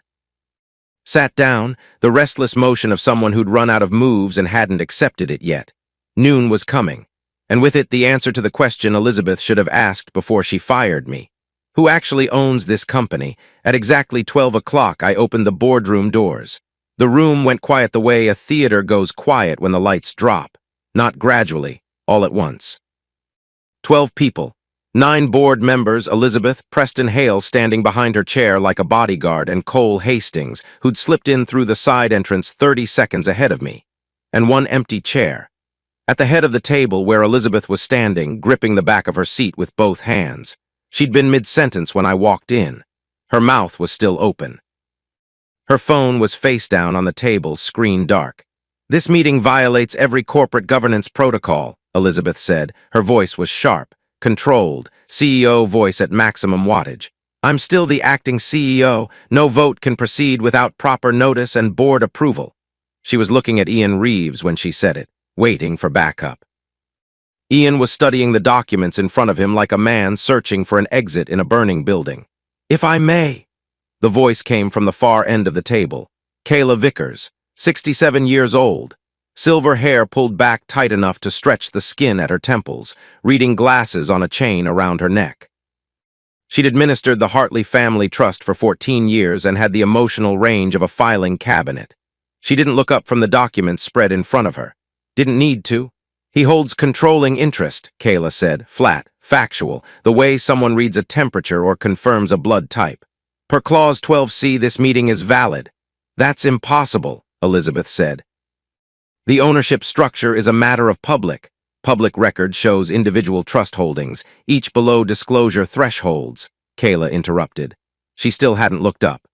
"The consolidated ownership statement prepared by Wells Fargo Trust Services and verified by independent audit aggregates all holdings attributed to Patrick Stratton across 7 entities." She turned a page. Patrick Stratton owns 62% of voting shares, has since last Monday when the final trust transfer executed. She looked up now, over her reading glasses, directly at Elizabeth. "You own 18% through inheritance.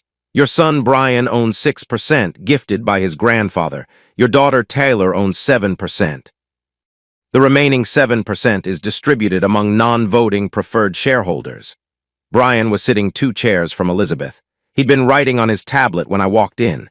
His hand had stopped moving somewhere around the words 62%. The stylus was still touching the screen. His face had drained of color so completely that he looked like a photograph of himself. Ian cleared his throat, the sound of a man who'd spent 11 years navigating corporate politics and had just realized he'd been navigating the wrong map. "Patrick, surely we can discuss this privately," he said. "Come to some kind of arrangement. There's no need to." "All in favor of the motion to restructure current executive leadership," Kayla said, cutting him off without raising her voice. "In accordance with majority shareholder authority." Nobody moved. The silence stretched.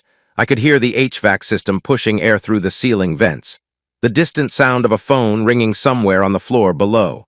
The ticking of Ian's watch, a Patek Philippe he'd bought the year he became chairman, loud enough in the quiet to sound like a countdown. "This is a vote," Kayla continued. "Raise your hand if you support the restructuring motion." Lauren Vaughn raised her hand first. Slow, deliberate. Her jaw was set, her eyes fixed on the table in front of her. She didn't look at Elizabeth. She didn't look at me. She looked at the financial documents spread between her elbows, and I think in that moment she was calculating the distance between the woman she'd reported to for 6 days and the man who owned 62% of the company she worked for. The math wasn't complicated. Hargrove raised his hand next, then Sandra Chen from Regulatory. Then the 3 outside directors almost simultaneously, like birds startling off a wire. One by one, each hand a small surrender. Ian Reeves was last. He sat with his hands flat on the table for what felt like a full minute but was probably 8 seconds. He looked at Elizabeth. She looked back at him with an expression that was half command and half plea. He closed his eyes, opened them. Raised his hand. Unanimous, Kayla said, making a note with a fountain pen that scratched across the page like a verdict being written. The motion carries. Elizabeth Stratton is removed from the position of CEO, effective immediately. All interim executive appointments are revoked pending review. This is insane. Elizabeth's voice cracked on the second word, not loudly. Just a hairline fracture in the performance. You can't just— I can, I said quietly, and I did. Brian stood up. His chair scraped against the hardwood floor, a sound like tearing paper. He was gripping his tablet with both hands, knuckles white. Dad, what are you doing? I looked at my son, 22 years old, his mother's bone structure.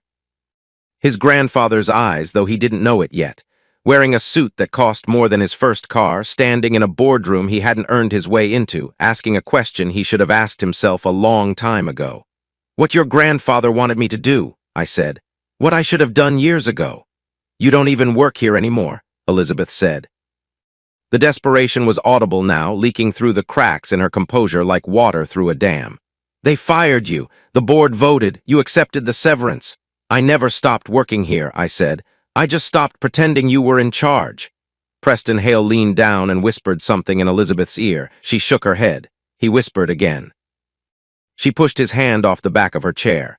Kayla slid a folder across the table. 3 documents, signature lines highlighted in yellow. Sign here, Mr. Stratton. These documents formalize your position as chairman and CEO. I walked to the table, took the pen she offered. A Montblanc black and silver, the kind of pen that understands that some signatures carry more weight than others. I signed my name on 3 separate pages. The pen scratched across the paper, and in the silence of that room, surrounded by people who toasted my wife's coronation 6 days ago, it was the loudest sound in the world. I looked up. The board will reconvene Wednesday at 9 a.m., I said. Lauren, I'll need a full financial review by tomorrow. Ian, audit the last 6 months of executive decisions. Everyone else, your positions are secure pending performance review. I turned to Elizabeth. You're welcome to attend Wednesday's meeting as a minority shareholder, but you'll sit in the gallery, not at the table. Something moved across her face, not the anger I expected, something older, deeper. The expression of someone standing in a house they've lived in for years and suddenly realizing the foundation was never what they thought it was. Brian grabbed her arm. Mom, let's go, please. For a moment I thought she might argue, might make a scene, might say something that would give the board members a story to tell at dinner parties for the next decade. Instead, she picked up her phone.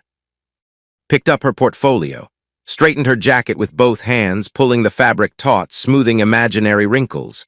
The gesture of a woman putting herself back together in public because falling apart wasn't an option. She walked toward the door, stopped beside me, close enough that I could smell her perfume. The same one she'd worn on our wedding day. Chanel No. 5, because Elizabeth believed in classics the way some people believe in God, faithfully, without question, without understanding why. You planned this, she whispered. Her eyes searched my face. All of it? No, I said. Your father planned it. I just executed. Her lips parted, closed. She held my gaze for 3 seconds. Then she walked past me through the door into the hallway. Brian followed, his hand on her elbow, guiding her the way you guide someone who's walking but not really seeing where they're going. Through the glass wall, I watched them wait for the elevator. Elizabeth stood perfectly straight, chin up, shoulders back, every inch the CEO she'd been for 6 days. The elevator doors opened. They stepped inside, the doors closed, and she was gone. I turned back to the boardroom. 9 faces staring at me, some relieved, some terrified, all of them recalculating. All right, I said, let's get to work. The story broke at 4:17 p.m. Somebody on the board had made a phone call. My money was on Lauren, who'd never liked Elizabeth and had the kind of quiet resentment that finds its voice the moment the power structure shifts. But it could have been anyone.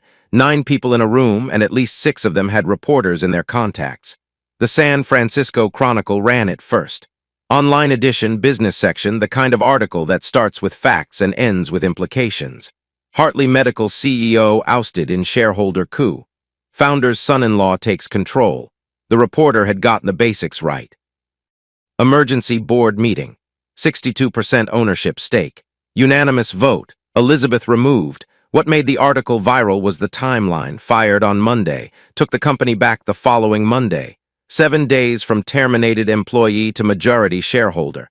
By 4:30, TechCrunch had it. By 4:45, Business Insider. By 5:00, it was trending on LinkedIn, which is where corporate dramas go to become spectator sports. Someone had found our wedding photo.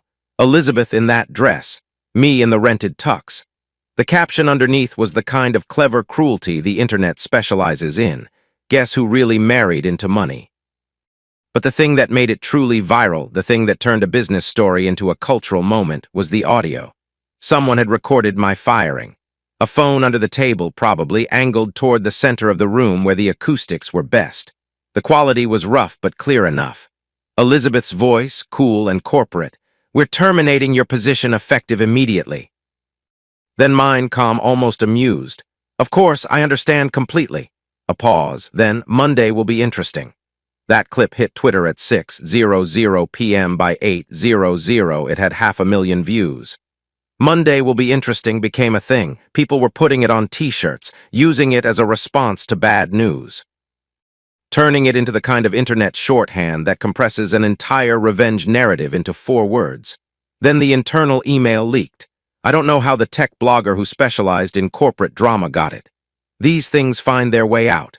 The email was one Elizabeth had sent 3 months ago to the board's executive committee. Subject line, Operational Efficiency Review. In it, she described me as legacy overhead and suggested that my technical contributions, while historically significant, no longer align with our strategic vision. Legacy overhead. 23 years of saving the company, and that's what she called me in writing.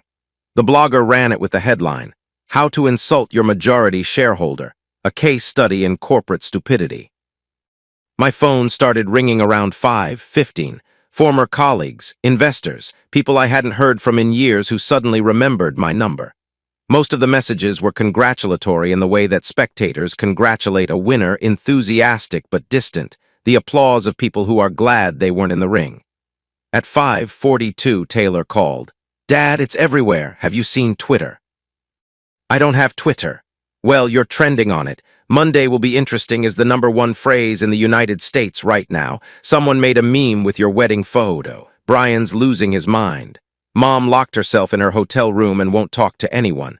How are you doing?" "I'm good." I could hear the smile in her voice. That rare, genuine smile that Taylor reserved for moments she considered earned. "Actually, I'm really good. Grandpa always said you were the smartest person in the room. Guess he wasn't kidding."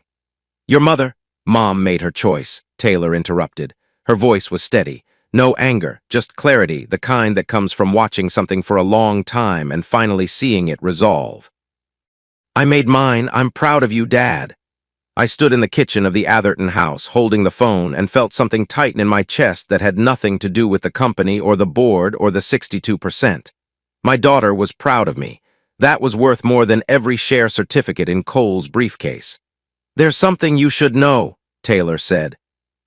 "Brian showed me a memo Mom wrote 6 months ago. He found it in her office after the board meeting. She was planning to force you out even before Grandpa died, had the whole strategy mapped out."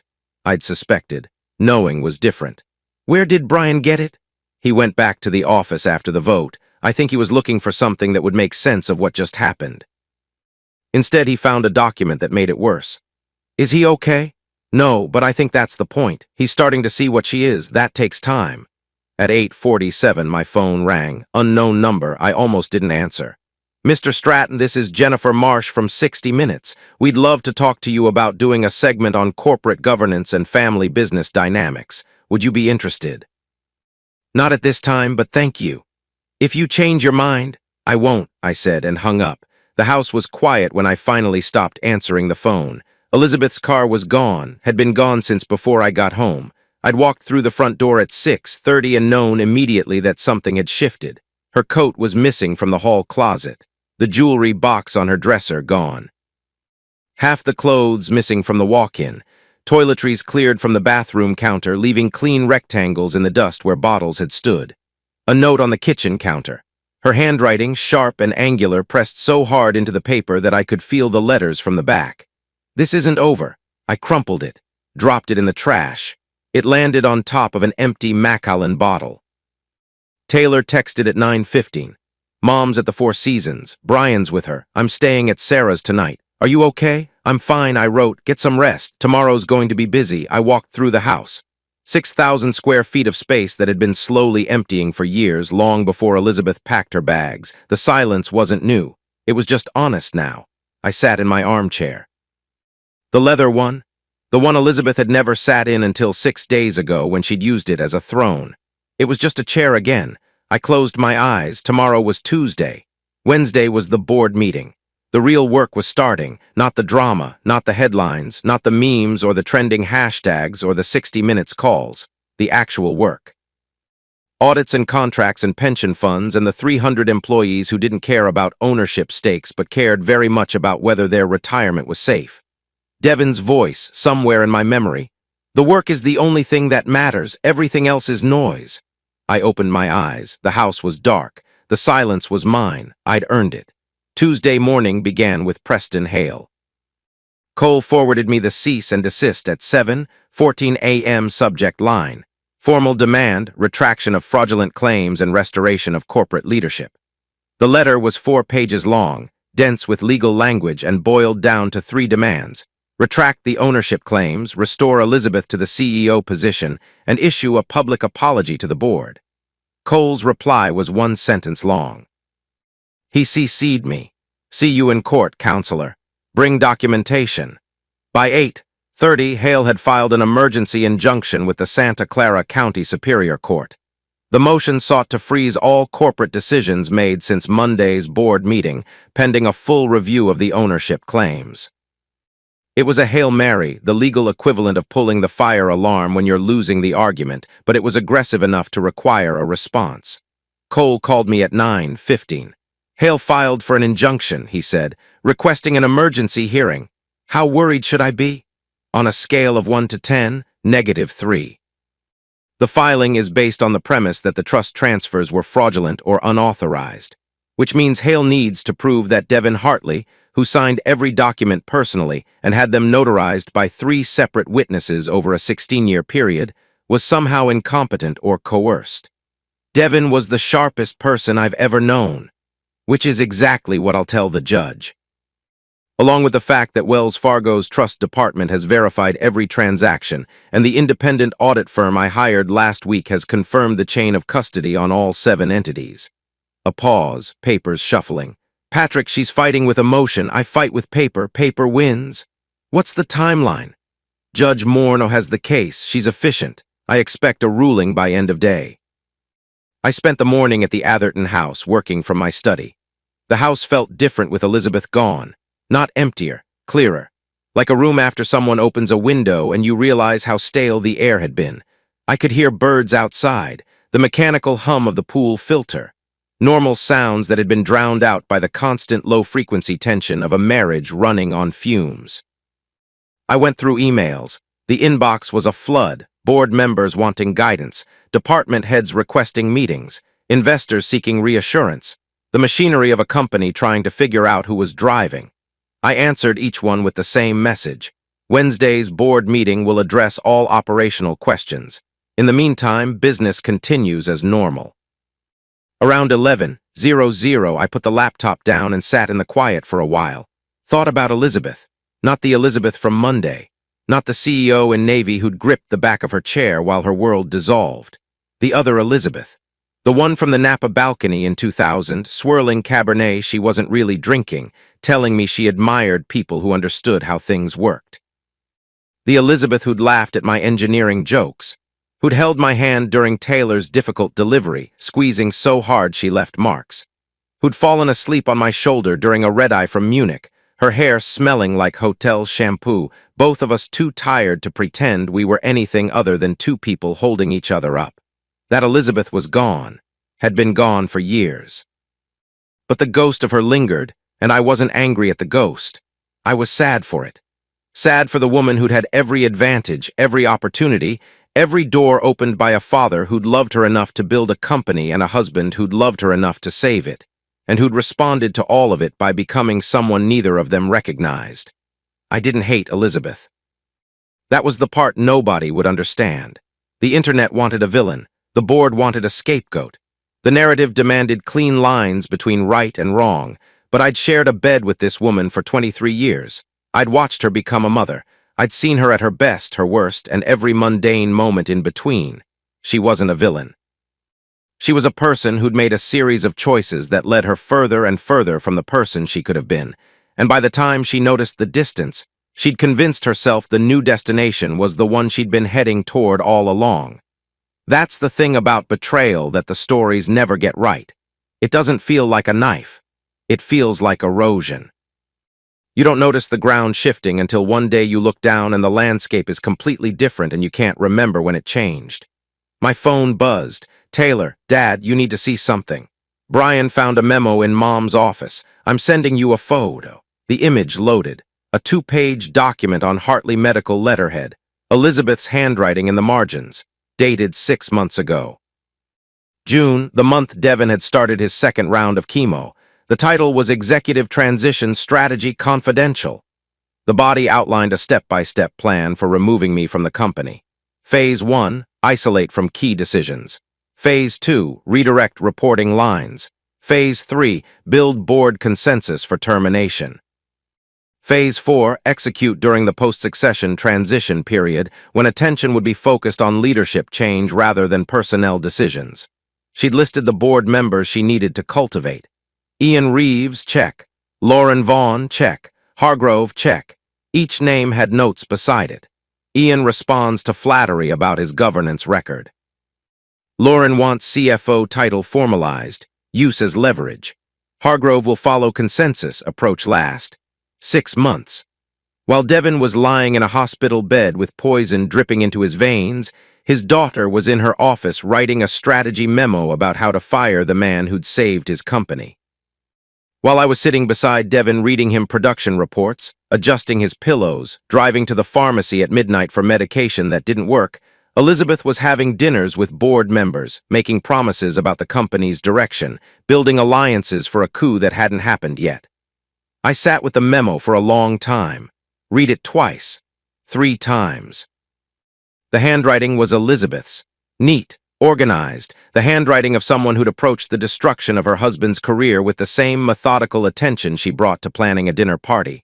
I wanted to feel rage. Rage would have been simpler, cleaner, an emotion you can use as fuel that burns hot and moves you forward. But what I felt was something quieter and worse. A deep, settled sadness. The kind that doesn't spike or crash but just sits in your chest like a stone, heavy and permanent. She'd planned this while her father was dying. That was the part I couldn't get past, not the betrayal of me. I could understand that in the cold light of ambition I was an obstacle, but Devin was her father. He was dying. And she'd used the cover of his death to plan the removal of the person he'd spent 16 years trying to protect. Cole texted at 4:47 p.m. Judge Morneau ruled. Injunction denied. Her exact words. The documentation presented is comprehensive, properly executed, and unambiguous. The court sees no basis for emergency relief. Elizabeth's legal team has 30 days to file a formal challenge, but between us, they've got nothing left to challenge with. I read the text twice, put the phone down, picked up the memo. Read it one more time. Then I walked downstairs, opened Devin's safe, the one in my home study, the smaller one he'd installed in 2010, and placed the memo inside. Closed the door. Pressed my thumb to the reader. Green light. Locked. Some documents belong in safes, not because they're valuable, but because they're dangerous. And this one was both. Wednesday was tomorrow, the board meeting, the audit, the pension fund, the shell companies, the next chapter, but tonight I sat in the quiet house and I grieved. Not for the marriage. That was over, not for the company. That was saved. I grieved for the version of Elizabeth that had stood on a balcony in Napa 26 years ago and told me she admired people who understood how things worked. That woman had understood something important. She'd just forgotten it along the way. And forgetting, I was learning, was the cruelest kind of betrayal.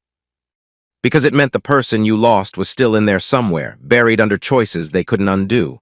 I turned off the light, sat in the dark. Tomorrow the work continued. It always does. Wednesday morning smelled like rain and fresh paint. Someone had repainted the door placard overnight. The old one had read Elizabeth Stratton, Chief Executive Officer, in brushed silver letters. The new one read Patrick Stratton, Chairman and CEO, same font, same brushed silver, different name. The paint was still tacky around the edges when I ran my finger across it at 8:47 a.m. I carried Devon's old leather portfolio under my arm, worn smooth at the corners. Gold initials faded to bronze from 4 decades of use. Devon had carried this portfolio to every board meeting since 1981. It had been in boardrooms when Hartley Medical was 3 people and a prototype. It had been in hospitals when they signed their first contracts.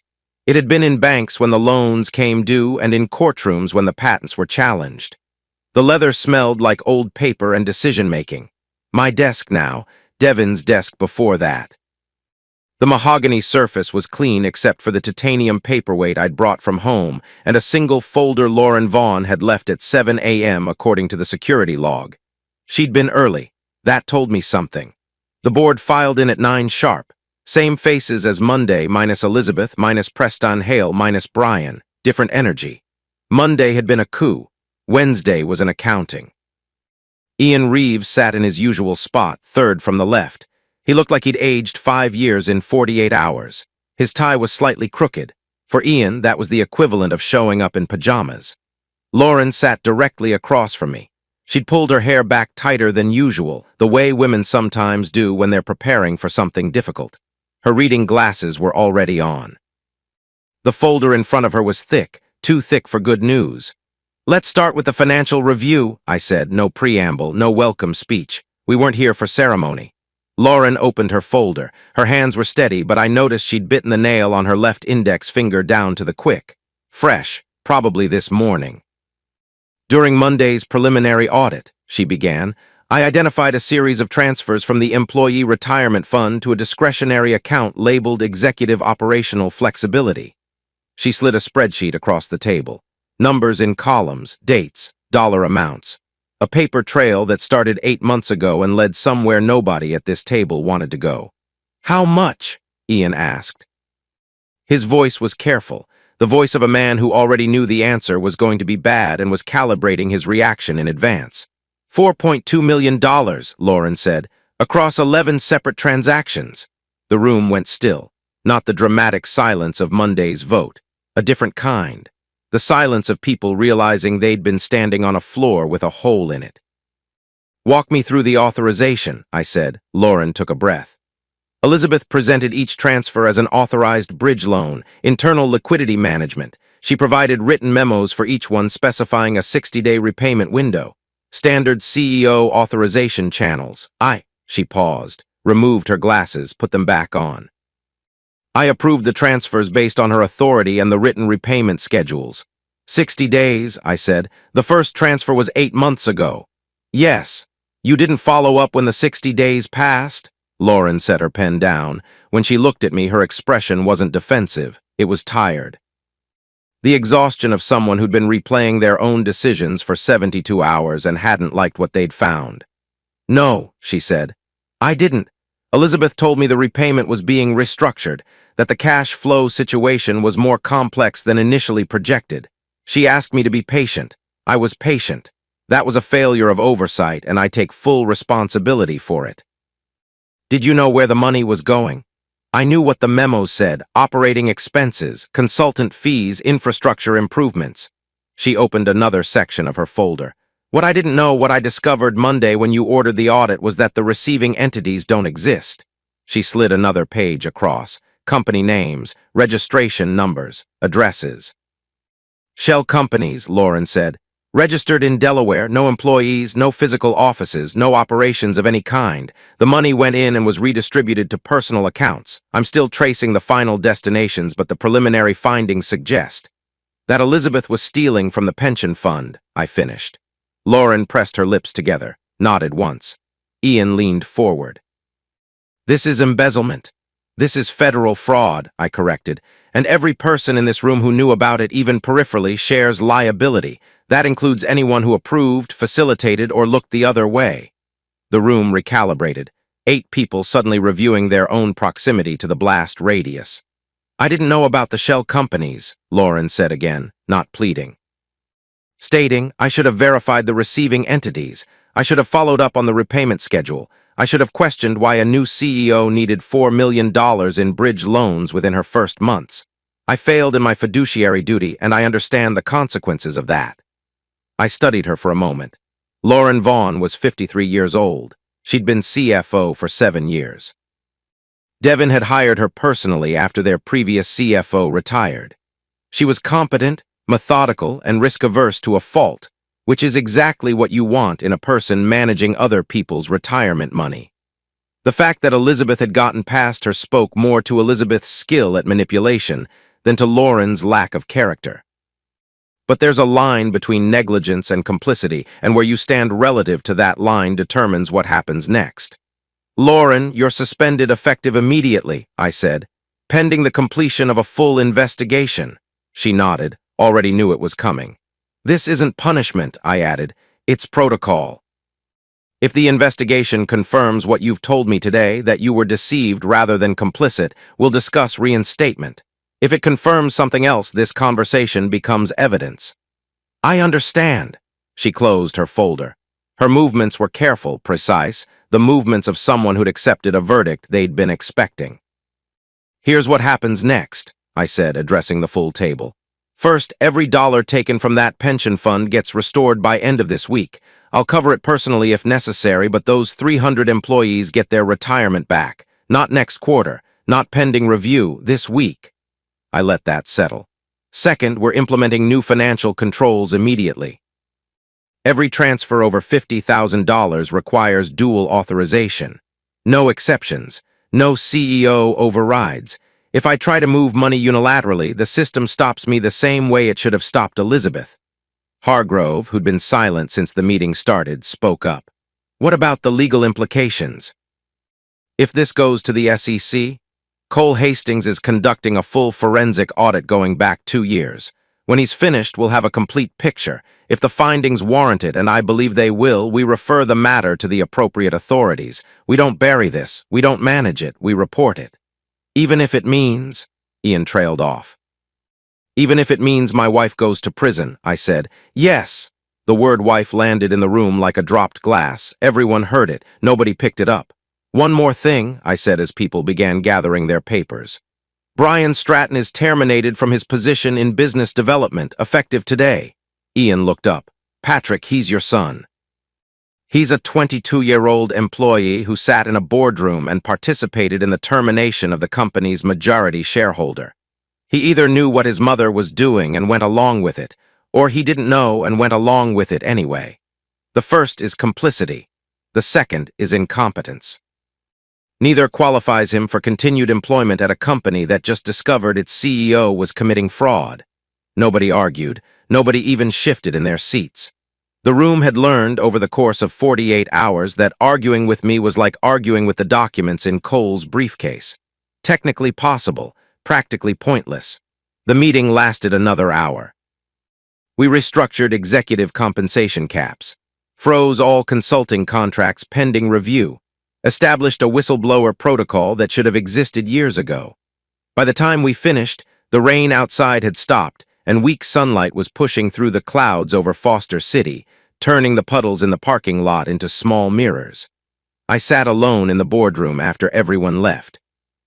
The table was covered with folders and coffee cups and the scattered evidence of 9 people trying to process a week that had started with a funeral and ended with a fraud investigation. My phone buzzed. "Taylor, Dad, Brian just showed up at my apartment. He's a mess, crying, says he didn't know about any of it. Mom told him you were just an employee. What should I do?" I stared at the message for a long time. Thought about Brian at 5 years old, sitting on my shoulders at a Hartley Medical Company picnic, reaching for the sky like he could grab clouds. Thought about Brian at 12, building a model airplane at the kitchen table, tongue between his teeth, asking me to explain how the wings created lift. Thought about Brian at 22, sitting beside his mother while she fired me, wearing a suit that cost more than his character was worth. "He's your brother," I typed. "Help him if you want." But he made his choice. He'll have to live with it. 3 dots appeared, disappeared, appeared again. "He says he wants to apologize to you. Tell him I'm at the office," I wrote. "If he wants to talk, he knows where to find me." I put the phone down, looked out the window. The sun was burning through the clouds now, turning the sky over Foster City into something that almost looked like hope. Almost. Brian showed up at 2:15. Alyssa called from reception. Her voice had that careful neutrality she'd developed over the past week, the tone of someone who'd stopped being surprised by anything. "Mr. Stratton, your son is here. Should I send him up? Give me 5 minutes, then yes." I used the 5 minutes to put away the pension fund documents. Not because I didn't want Brian to see them, because I didn't want the conversation to become about paper. This was going to be about something more difficult than numbers. I sat behind the desk. Devin's desk, my desk. The titanium paperweight caught the afternoon light. Outside, the rain had returned, soft, persistent, the kind that doesn't storm but just keeps going, turning everything gray. When Brian walked through the door, he looked like a different person from the young man who'd sat beside his mother 6 days ago in a tailored suit and a confident posture. His shirt was wrinkled. The collar was open. His eyes were red and swollen in a way that suggested the crying hadn't stopped on the drive over. He'd lost weight, or maybe he just looked smaller. Something in him had deflated. He stood in the doorway like he wasn't sure he was allowed to enter. His hands hung at his sides. He was 22 years old and he looked 12. "Sit," I said, not harshly, but not gently either. He sat. The chair across from the desk, the one visitors used, he'd never sat in it before. He'd always been on the other side of the desk, the family side, the side where you belonged by birthright rather than merit. Now he was on the visitor's side, and the geography of it wasn't lost on either of us. For a long moment, neither of us spoke. The rain tapped against the window. The HVAC hummed. Somewhere on the floor below, a phone rang 3 times and stopped. "I didn't know," Brian said quietly. He was staring at his hands. They were clasped between his knees, fingers interlocked, the posture of someone holding himself together at the joints. "About the shares, about Grandpa's plan, about any of it. Mom said you were technical staff, good at engineering but not leadership. She said Grandpa was grooming me to take over eventually. That firing you was necessary for the company's future. And you believed her." He looked up. His eyes were wet. "She's my mother. Why wouldn't I believe her?" I leaned back in the chair, considered my son, his mother's face, his grandfather's eyes, a young man caught between the person who'd raised him and the truth she'd hidden from him. Part of me wanted to reach across the desk and tell him it was okay. Part of me knew that would be the worst thing I could do. "Because you're 22 years old, not 12, I said. "Because you've worked here for 3 years and you've seen how this company operates. You sat in meetings where I presented the R&D strategy, where I negotiated with suppliers, where I solved production problems that your mother couldn't identify, let alone fix. You sat in those meetings, Brian. You were there." He flinched. Not a big movement, just a tightening around the eyes. "You watched me work 70-hour weeks. You heard the phone calls at midnight. You saw the flights I took, the contracts I saved, the problems I solved that never made it into your mother's presentations because she didn't understand them well enough to take credit properly." I paused. "You saw all of it, you just chose not to see." "I thought." He stopped, swallowed, tried again. "I thought it was normal. I thought that's how companies worked. Someone does the technical stuff, someone else leads. Mom led, you did the other part. The other part. I'm not saying it right. No, you're saying it exactly how your mother taught you to say it." That landed. I watched it hit him. His jaw tightened. His eyes went to the floor, then the window, then back to me. He was looking for somewhere to put the pain and couldn't find a surface that would hold it. "I'm sorry," Brian said. The words came out rough, scraped. "I'm sorry I sat in that room. I'm sorry I didn't ask questions. I'm sorry I let her use me as a prop." "Sorry doesn't restore the pension fund," I said. His head snapped up. "What?" "Your mother stole $4.2 million from the Employee Retirement Fund. 300 people. Machinists, engineers, administrative staff, people who have worked here for decades. Their retirement savings were diverted to shell companies your mother created. That money is gone. I'm replacing it out of my own pocket this week." Brian's face went through something I can only describe as structural failure. The shock hit him in layers, each one dismantling something he'd been using to hold his understanding of his mother together. First confusion, then disbelief. Then the horrible, slow dawn of recognition, the moment when the pieces you've been refusing to assemble suddenly snap together and the picture they make is something you can't unsee. "She wouldn't," he whispered. "She did. It's documented, bank statements, wire transfers, registration records for companies that don't exist." He pressed his hands against his face. His shoulders shook, once.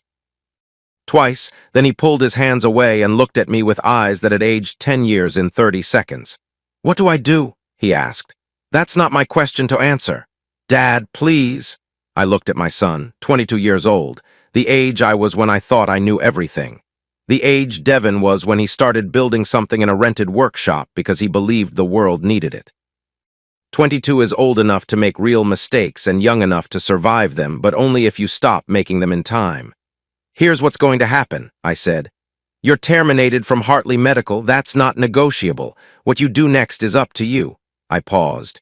"You can go back to your mother. Let her tell you I'm the villain. Spend the rest of your life believing that the man who saved this company and restored the pension fund she stole is somehow the bad guy. You can do that. It's easier. Anger is always easier than accountability." He was listening, really listening, maybe for the first time. "Or you can grow up. Figure out who you want to be without your mother's script and without your grandfather's name doing the work for you. Get a job you earned. Learn something that matters. Decide what kind of man you are when nobody's watching." The rain intensified outside. Heavy drops now drumming against the glass. "What would Grandpa want me to do?" Brian asked. "Your grandfather would tell you that character isn't inherited," I said. "It's built, one decision at a time, starting with whether you walk out of here blaming everyone else or accepting that you made a mistake and doing something about it." Brian stood slowly. He wasn't steady.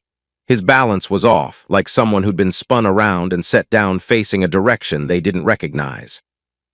He wiped his eyes with the back of his hand, a kid's gesture on a man's frame. "Can I?" He stopped, started over. "Can I call you sometime? Not about work, just as my dad?" Something cracked in my chest, quietly. The way things crack when they've been under pressure for a long time and finally find the fault line. "You've always been able to do that," I said. "You just have to decide if you want to." He nodded, turned toward the door, stopped halfway. His hand on the frame, fingers gripping the wood like he needed something solid to hold onto. "Mom's planning something," he said without turning around. "I don't know what, but she's been on the phone with lawyers all week. Different lawyers, not just Hale.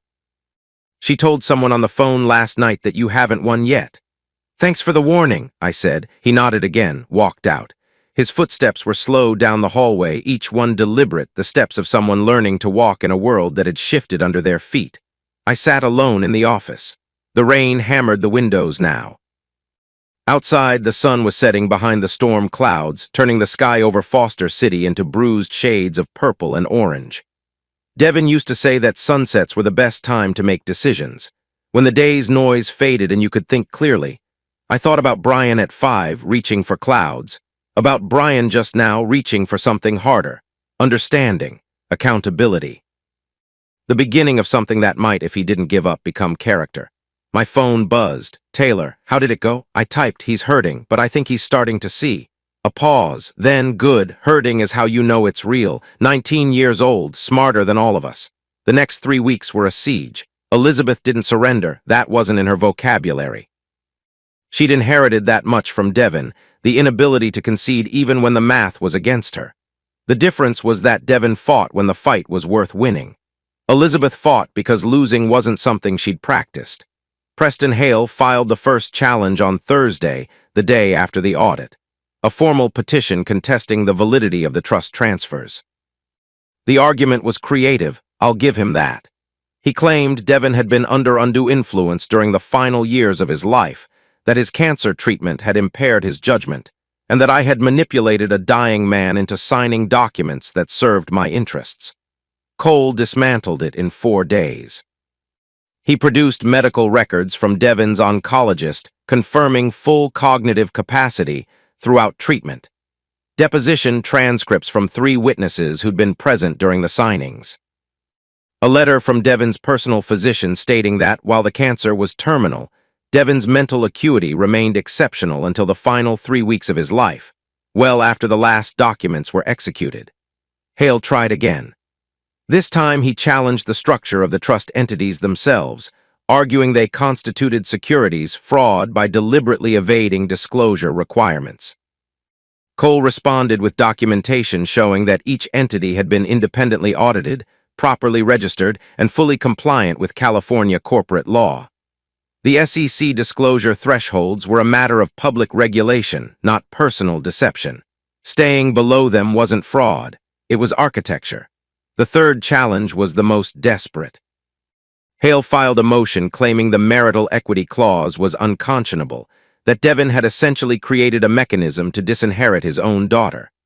Cole's response was 3 sentences long. The clause does not disinherit anyone. It transfers shares to the wronged party in cases of corporate malfeasance. If Mrs. Stratton had not committed corporate malfeasance, the clause would never have activated. Judge Morneau denied all 3 motions within 2 weeks. Her written opinion was 9 pages of meticulous legal reasoning that essentially said what Cole had been saying all along. The documentation is comprehensive, properly executed, and unambiguous. Elizabeth switched tactics. If she couldn't win in court, she'd fight in the press. The first story appeared in a Bay Area business publication. Anonymous sources described me as a corporate raider who'd manipulated his father-in-law's estate planning to stage a hostile takeover of a family company. The article quoted a governance expert who called the situation troubling. It did not quote the trust documents, the Wells Fargo verification, or the judge who'd already ruled 3 times in my favor. I didn't respond. Cole wanted to issue a statement. I told him no. Let the work speak, I said. The people who matter will check the record. The people who don't will believe whatever story confirms what they already think. That's very noble, Cole said. It's also very risky. I didn't take this company to win a PR war, I took it to run it. The SEC inquiry started in the 2nd week. Not about me, about the pension fund. The forensic audit Cole had commissioned turned up exactly what we expected. 11 transfers totaling $4.2 million. Routed to 4 shell companies registered in Delaware under names that sounded like real businesses, but dissolved upon inspection like sugar in rain. The money had been redistributed to 2 personal accounts, both in Elizabeth's name, one at a bank in Santa Barbara and one at an offshore institution in the Cayman Islands. I received the audit report on a Friday afternoon, read it at my desk. Alone. The numbers were there, the dates, the routing numbers, the evidence of a woman who'd stolen from 300 employees to fund a lifestyle she felt entitled to because her last name was on the building. I called Cole. File the referral, I said. SEC and DOJ, everything we have. Patrick, you understand what this means. I understand what it means if we don't. Those employees trusted us. I'm not questioning the ethics. I'm making sure you've considered the personal consequences. This is your wife, the mother of your children. She's the woman who stole retirement savings from people who work with their hands for a living. File it. He did. Meanwhile, Elizabeth was burning through attorneys. Hale withdrew from the case in the 3rd week, citing irreconcilable differences with his client, which is lawyer code for she won't listen and I can't win. She hired a firm from Lowe's Angels, aggressive types who specialized in high-profile corporate disputes and charged the kind of hourly rates that required their own shell companies to process. They lasted 11 days, filed 2 more motions, both denied. The senior partner called Cole and asked, off the record, if there was any path to settlement. Cole told him to ask his client. The partner said his client didn't believe in settlement. Cole said that was unfortunate but not his problem. Brian called me on a Sunday evening, the 3rd week. I was at home reading production reports at the kitchen table, the way Devon used to read them with a pencil for notes and a bourbon I barely touched. Dad, Brian, I enrolled at Berkeley, graduate program, business ethics. I set the pencil down. Business ethics. I know, ironic, but I want to understand how this happens, how someone goes from running a company to stealing from it, how the people around them let it happen, how I let it happen. That's a good question. I don't have answers yet, but I figured going somewhere that asks the questions is a start. It is. A pause. The kind that happens between 2 people who are building something new on the foundation of something broken. Can I call you next Sunday? He asked. You can call me every Sunday. Okay, Brian. Yeah, your grandfather would be glad. Another pause, then quietly, thanks, Dad. I hung up, sat at the kitchen table. The bourbon caught the overhead light. The production reports lay spread across the surface like a map of everything that still needed doing. Cole texted at 9:30. Short, efficient. The text of a man who'd been practicing brevity for 71 years. She's fighting on every front and losing on all of them. It's almost over. Almost. That word carried more weight than it should have. Almost meant there was still fight left in Elizabeth. Still moves to make even if they were losing moves. She'd keep swinging until she couldn't lift her arms. That was the Hartley in her. The part Devon had loved and feared in equal measure. I finished the production report, washed the bourbon glass, turned off the kitchen light. Tomorrow was Monday, another week, more work. The work doesn't care about your feelings. It just needs to get done. 2 weeks after the takeover, on a Tuesday evening when the building was empty and the cleaning crew had already made their rounds, I opened Devon's safe and took out Elizabeth's memo. I'd been carrying it in my head since Taylor first sent me the photograph. The words, the structure, the handwriting in the margins. But I hadn't read the physical document since the day I'd locked it away. Part of me had been putting it off the way you put off reading test results you already know are bad.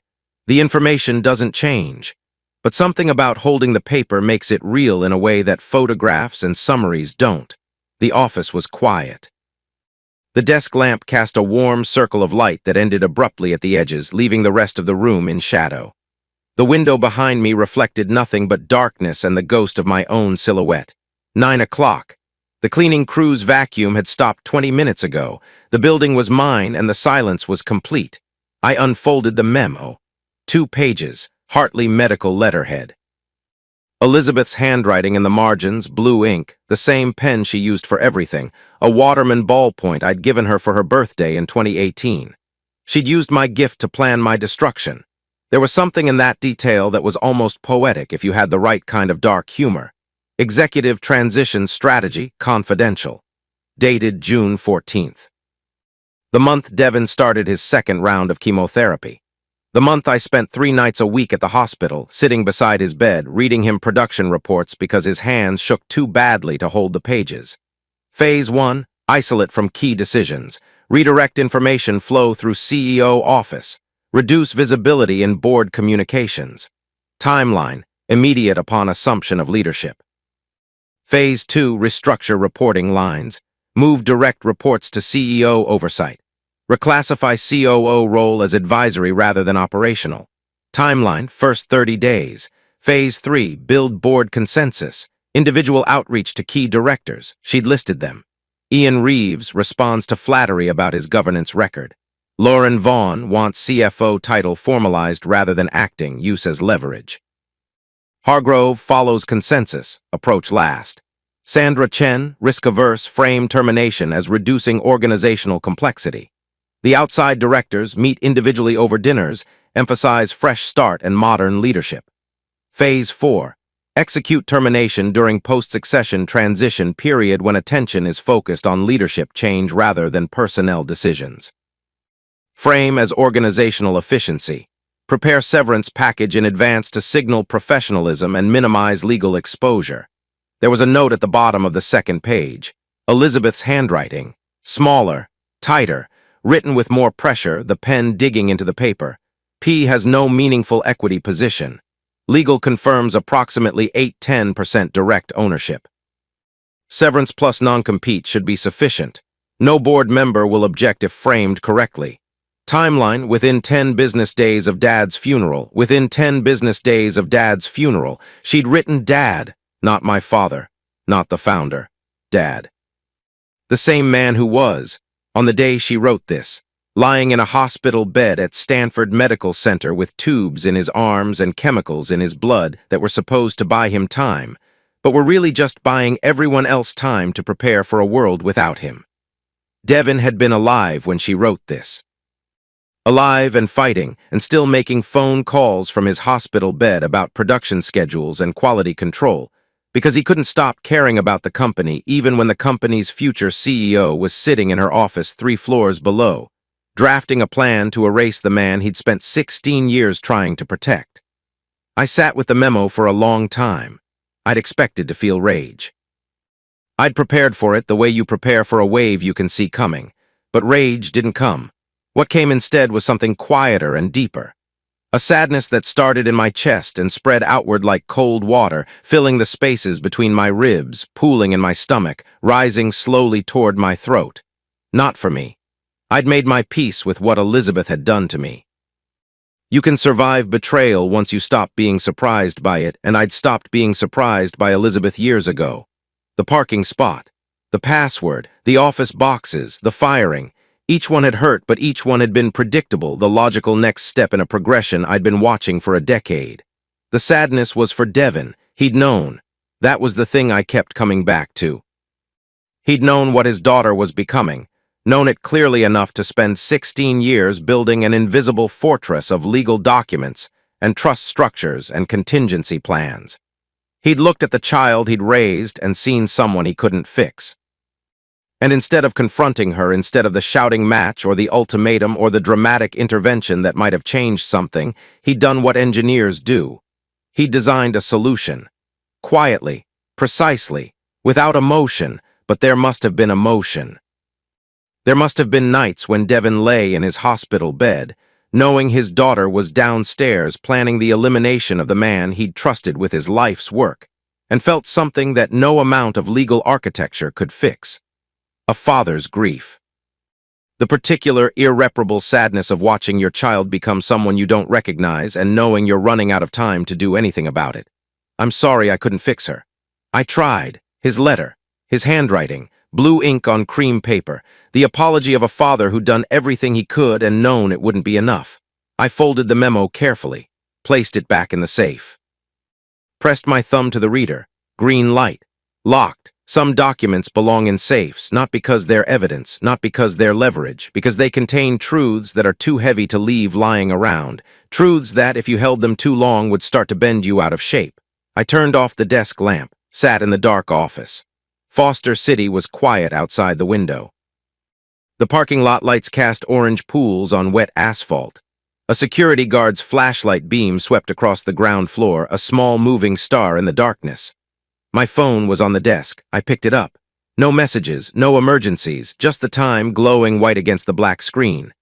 9:47 p.m. tomorrow. There would be meetings, contracts, production schedules. The pension fund restoration was on track. 300 employees getting their futures back because someone had caught the theft before it disappeared into offshore accounts. The supplier renegotiations were progressing. 2 hospital networks had expressed interest in new contracts, attracted by the press coverage and the narrative of a company cleaning house and returning to its roots.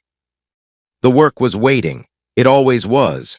But tonight in the dark, I allowed myself 10 minutes to grieve for Devin Hartley, not the CEO, not the founder, not the man who'd built a company from nothing and protected it with invisible legal architecture. The father. The one who'd sat in his study with bourbon he couldn't taste anymore and said, with a sadness that I only now fully understood, "She'll try to erase you. When I'm gone, she'll try to erase everything you've done." He'd been right about all of it. And being right hadn't made him happy. It had made him meticulous. I stood up, put on my coat, walked through the empty building. The hallways were dark, lit only by the exit signs casting red light on the carpet. My footsteps echoed. The building breathed around me, the quiet hum of a structure doing what it was designed to do. Downstairs, I nodded to the security guard, walked to my car, started the engine. The heater came on, pushing warm air against the cold that had settled in the cab. I drove home through empty streets. The rain had stopped. The sky was clearing. Stars were visible through the gaps in the clouds, faint but present, the kind of light that's always there even when you can't see it. Wednesday was the legacy dinner, the builders, the people who remembered what Hartley Medical was before it became a brand. The people who understood that companies are built by hands, not by titles. That was next. That was forward. That was the direction Devin would have pointed. I drove toward it.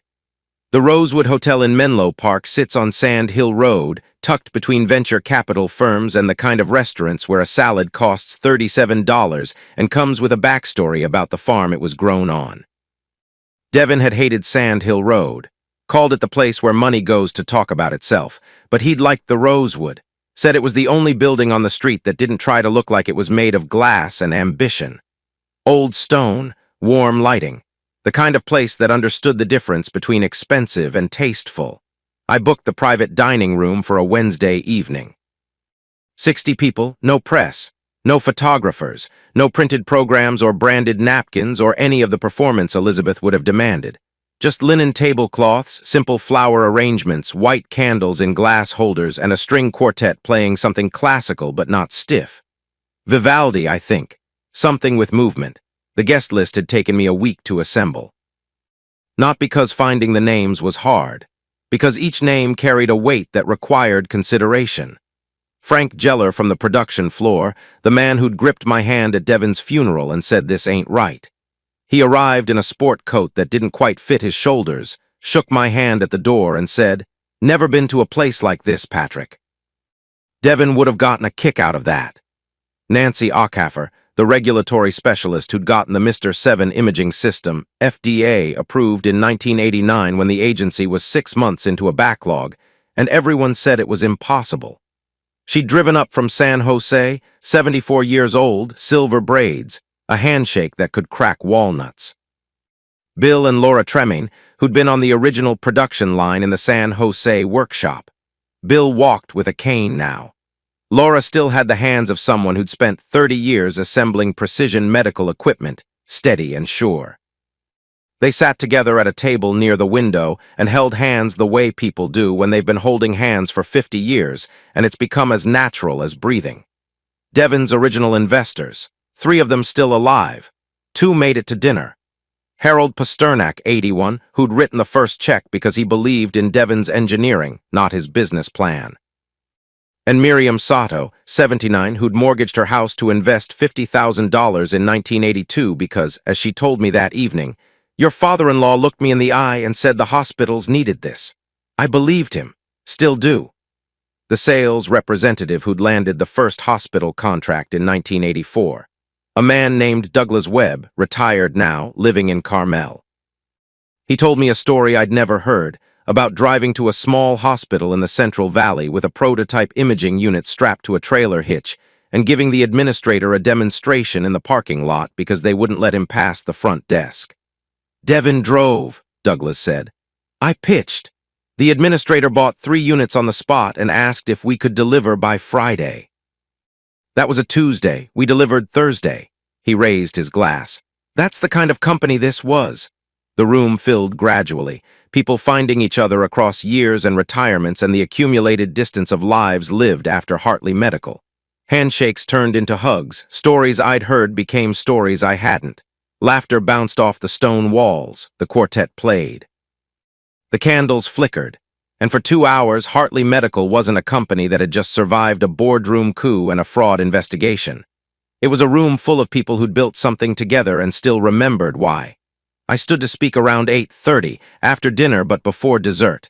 The room quieted, 60 faces, gray hair, lined faces. Hands that had assembled prototypes and written contracts and answered phones and solved problems that nobody would ever know about because that's how real work operates. Invisibly, essentially, without applause. "Devin Hartley built something that mattered," I said. "Not because it made money, though it did. Not because it created jobs, though it did that too. He built Hartley Medical Systems because people needed what we made." I looked around the room. Harold Pasternak was nodding. Nancy Ockhafer had her arms crossed, which was her way of listening intently. Frank Geller was sitting very straight, his sport coat bunching at the shoulders. When a hospital in Des Moines needed imaging equipment they could afford, Devin made it affordable. When a clinic in rural Montana needed replacement parts, Devin made sure they got them, not because it was profitable, because it was right. He used to say that a machine in a warehouse doesn't save anybody, a machine in a hospital does. I paused. The room was still. The quartet had stopped. Even the servers had stopped moving. "Some people inherit titles," I continued. "Others inherit responsibility." Devin knew the difference. That's why he trusted this company to people who understood what building actually means. Not the marketing, not the brand positioning, not the quarterly earnings calls. The work. The actual work.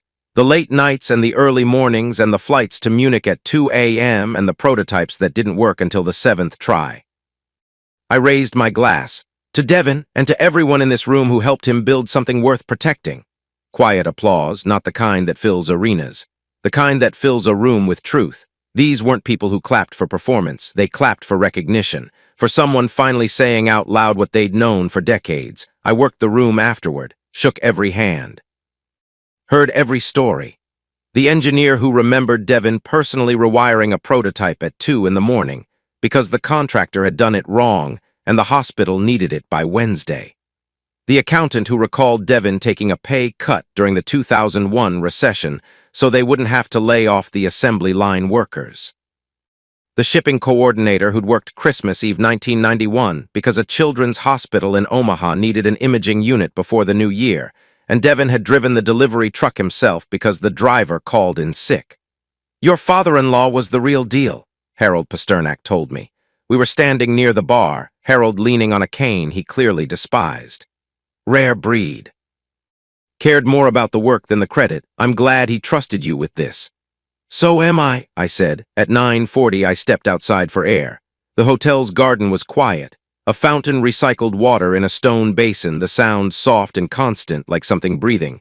Traffic on 101 hummed in the distance. The sky had cleared. December cold, the sharp Northern California kind that smells like eucalyptus and makes your lungs feel clean. I loosened my tie, breathed, let the evening settle around me. "Dad!" I turned. Taylor stood in the doorway, backlit by the warm glow from inside. She was wearing a dark green dress I hadn't seen before. Her hair was down. She looked older than 19. Or maybe she'd always looked older than 19, and I was just now noticing because the light was right. "I thought you were at school," I said. "I drove down." She walked over. Her heels clicked on the stone path. "Couldn't miss this. Grandpa would have wanted me here." He would have. We stood together in the garden, father and daughter. The fountain cycled water in endless loops. Inside, someone laughed. The quartet started up again, something slower this time, something that sounded like memory. "Mom called me today," Taylor said. "What did she want?" "She wants me to convince you to settle. She said she'll drop all the legal challenges if you give her a seat on the board and a consulting position." "What did you tell her?" Taylor was quiet for a moment. Watching the fountain, the water falling and rising and falling again, the same water, the same cycle, the same gravity pulling it down and the same machinery pushing it back up. "I told her that Grandpa didn't leave her the company because she never learned to build," Taylor said. "Only to take." The words hung in the cool air. "Then I hung up," she added. "That was harsh." "That was honest," Taylor corrected. "There's a difference." I put my arm around her shoulders. She leaned into me, my daughter, stubborn and sharp and honest in ways that made the world uncomfortable. Devin's eyes, my temperament, her own moral compass, the one she'd built herself, decision by decision, without anyone handing her a map. "What happens now?" Taylor asked. "With the company." "With Mom, with everything." "Now we build," I said. "Same thing we've always done. We make equipment that works. We pay our people fairly. We honor the pension fund. And we remember why Devin started this in the first place." "And Mom?" "Your mother has 18% of a company she tried to steal," I said. "She'll get dividends. She'll attend shareholder meetings. She'll live comfortably. But she'll never run Hartley Medical. That ended the day she fired me." "Good," Taylor said quietly. We walked back inside together. The party continued until just past 11. People drifting out in pairs and small groups, shaking hands at the door, promising to stay in touch, to come back, to remember. Bill Tremaine gripped my hand on his way out and said, "The old man would be proud, Patrick." "Don't let anyone tell you different." Laura kissed my cheek. Frank Geller gave me a hug that nearly cracked a rib and said nothing because some things don't need words. By 11:30, it was just me and Cole Hastings sitting in the empty dining room, cold coffee between us. The candles burned down to nubs. The servers had cleared everything except our table, either out of respect or because they were too polite to ask two old men to leave. Cole was leaning back in his chair, his wire-rimmed glasses pushed up on his forehead, his cardigan unbuttoned.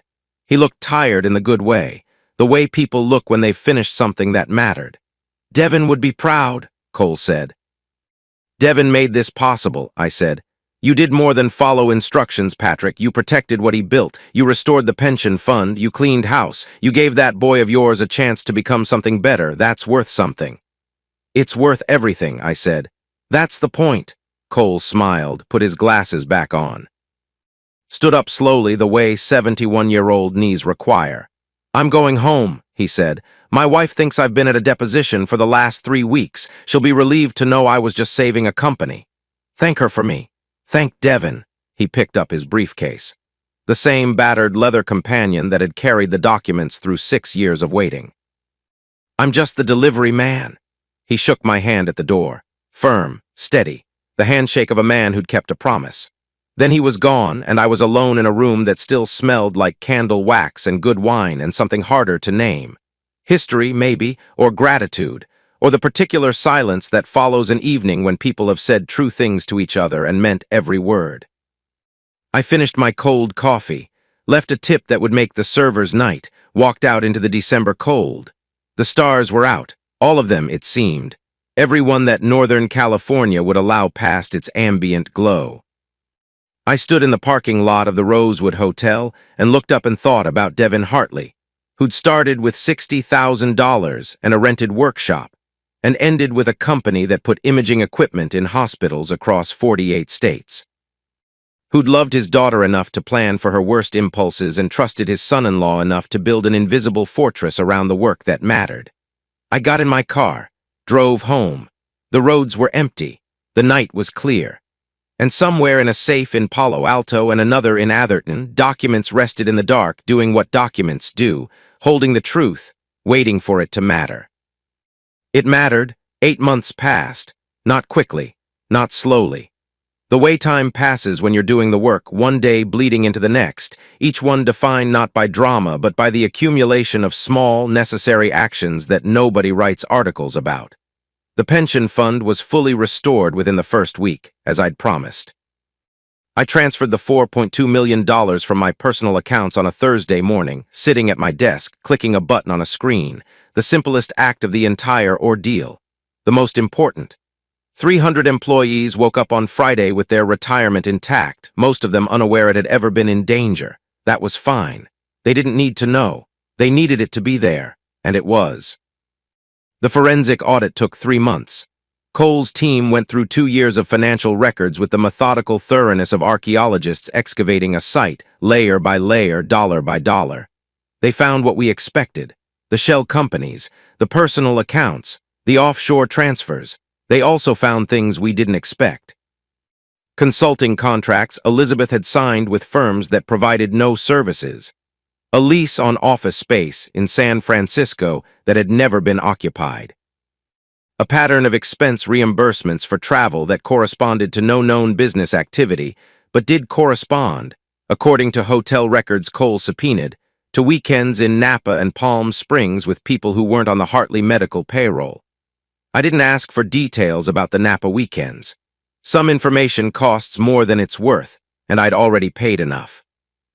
The SEC investigation proceeded on its own timeline, which is to say slowly, thoroughly, and without regard for my preferences. Agents visited the office twice, reviewed documents, interviewed Lauren, who cooperated fully and whose suspension was lifted after 6 weeks when the investigation confirmed her account. She'd been negligent, not complicit. She trusted her CEO, which was both her job and her mistake. I reinstated her with a written reprimand and new oversight protocols that she'd helped design. She didn't complain about the reprimand. She said she'd earned it. The company, meanwhile, did what companies do when you stop managing the brand and start managing the business. It worked. I renegotiated supplier contracts in January. The Munich supplier, the one I'd flown to meet at 2 in the morning back in 2007, gave us better terms than we'd had in a decade. Their CEO, a man named Hoffman who remembered Devin, said he'd been worried about the company under new leadership. "Not your leadership," he clarified over a video call, his accent making the distinction sound almost diplomatic. "The other leadership. The one with the pearls." We landed 2 major hospital networks by March, one in the Midwest, 16 facilities, one in the Southeast, 22. The contracts were worth more than anything Elizabeth had signed during her 6-day tenure, and they came not from schmoozing at gallery openings, but from demonstrating that our imaging equipment outperformed the competition at a lower total cost of ownership. Math, Devin's favorite word for it. By May, we'd posted the most profitable quarter in company history. Not because of any single decision, but because of all of them. The restored pension fund improved employee retention. The renegotiated supplier contracts reduced production costs. The new financial controls prevented waste. The hospital contracts brought revenue. Each piece feeding the next, the way systems work when they're designed properly. I didn't give interviews about the turnaround. Didn't write op-eds or accept speaking invitations. A few reporters called.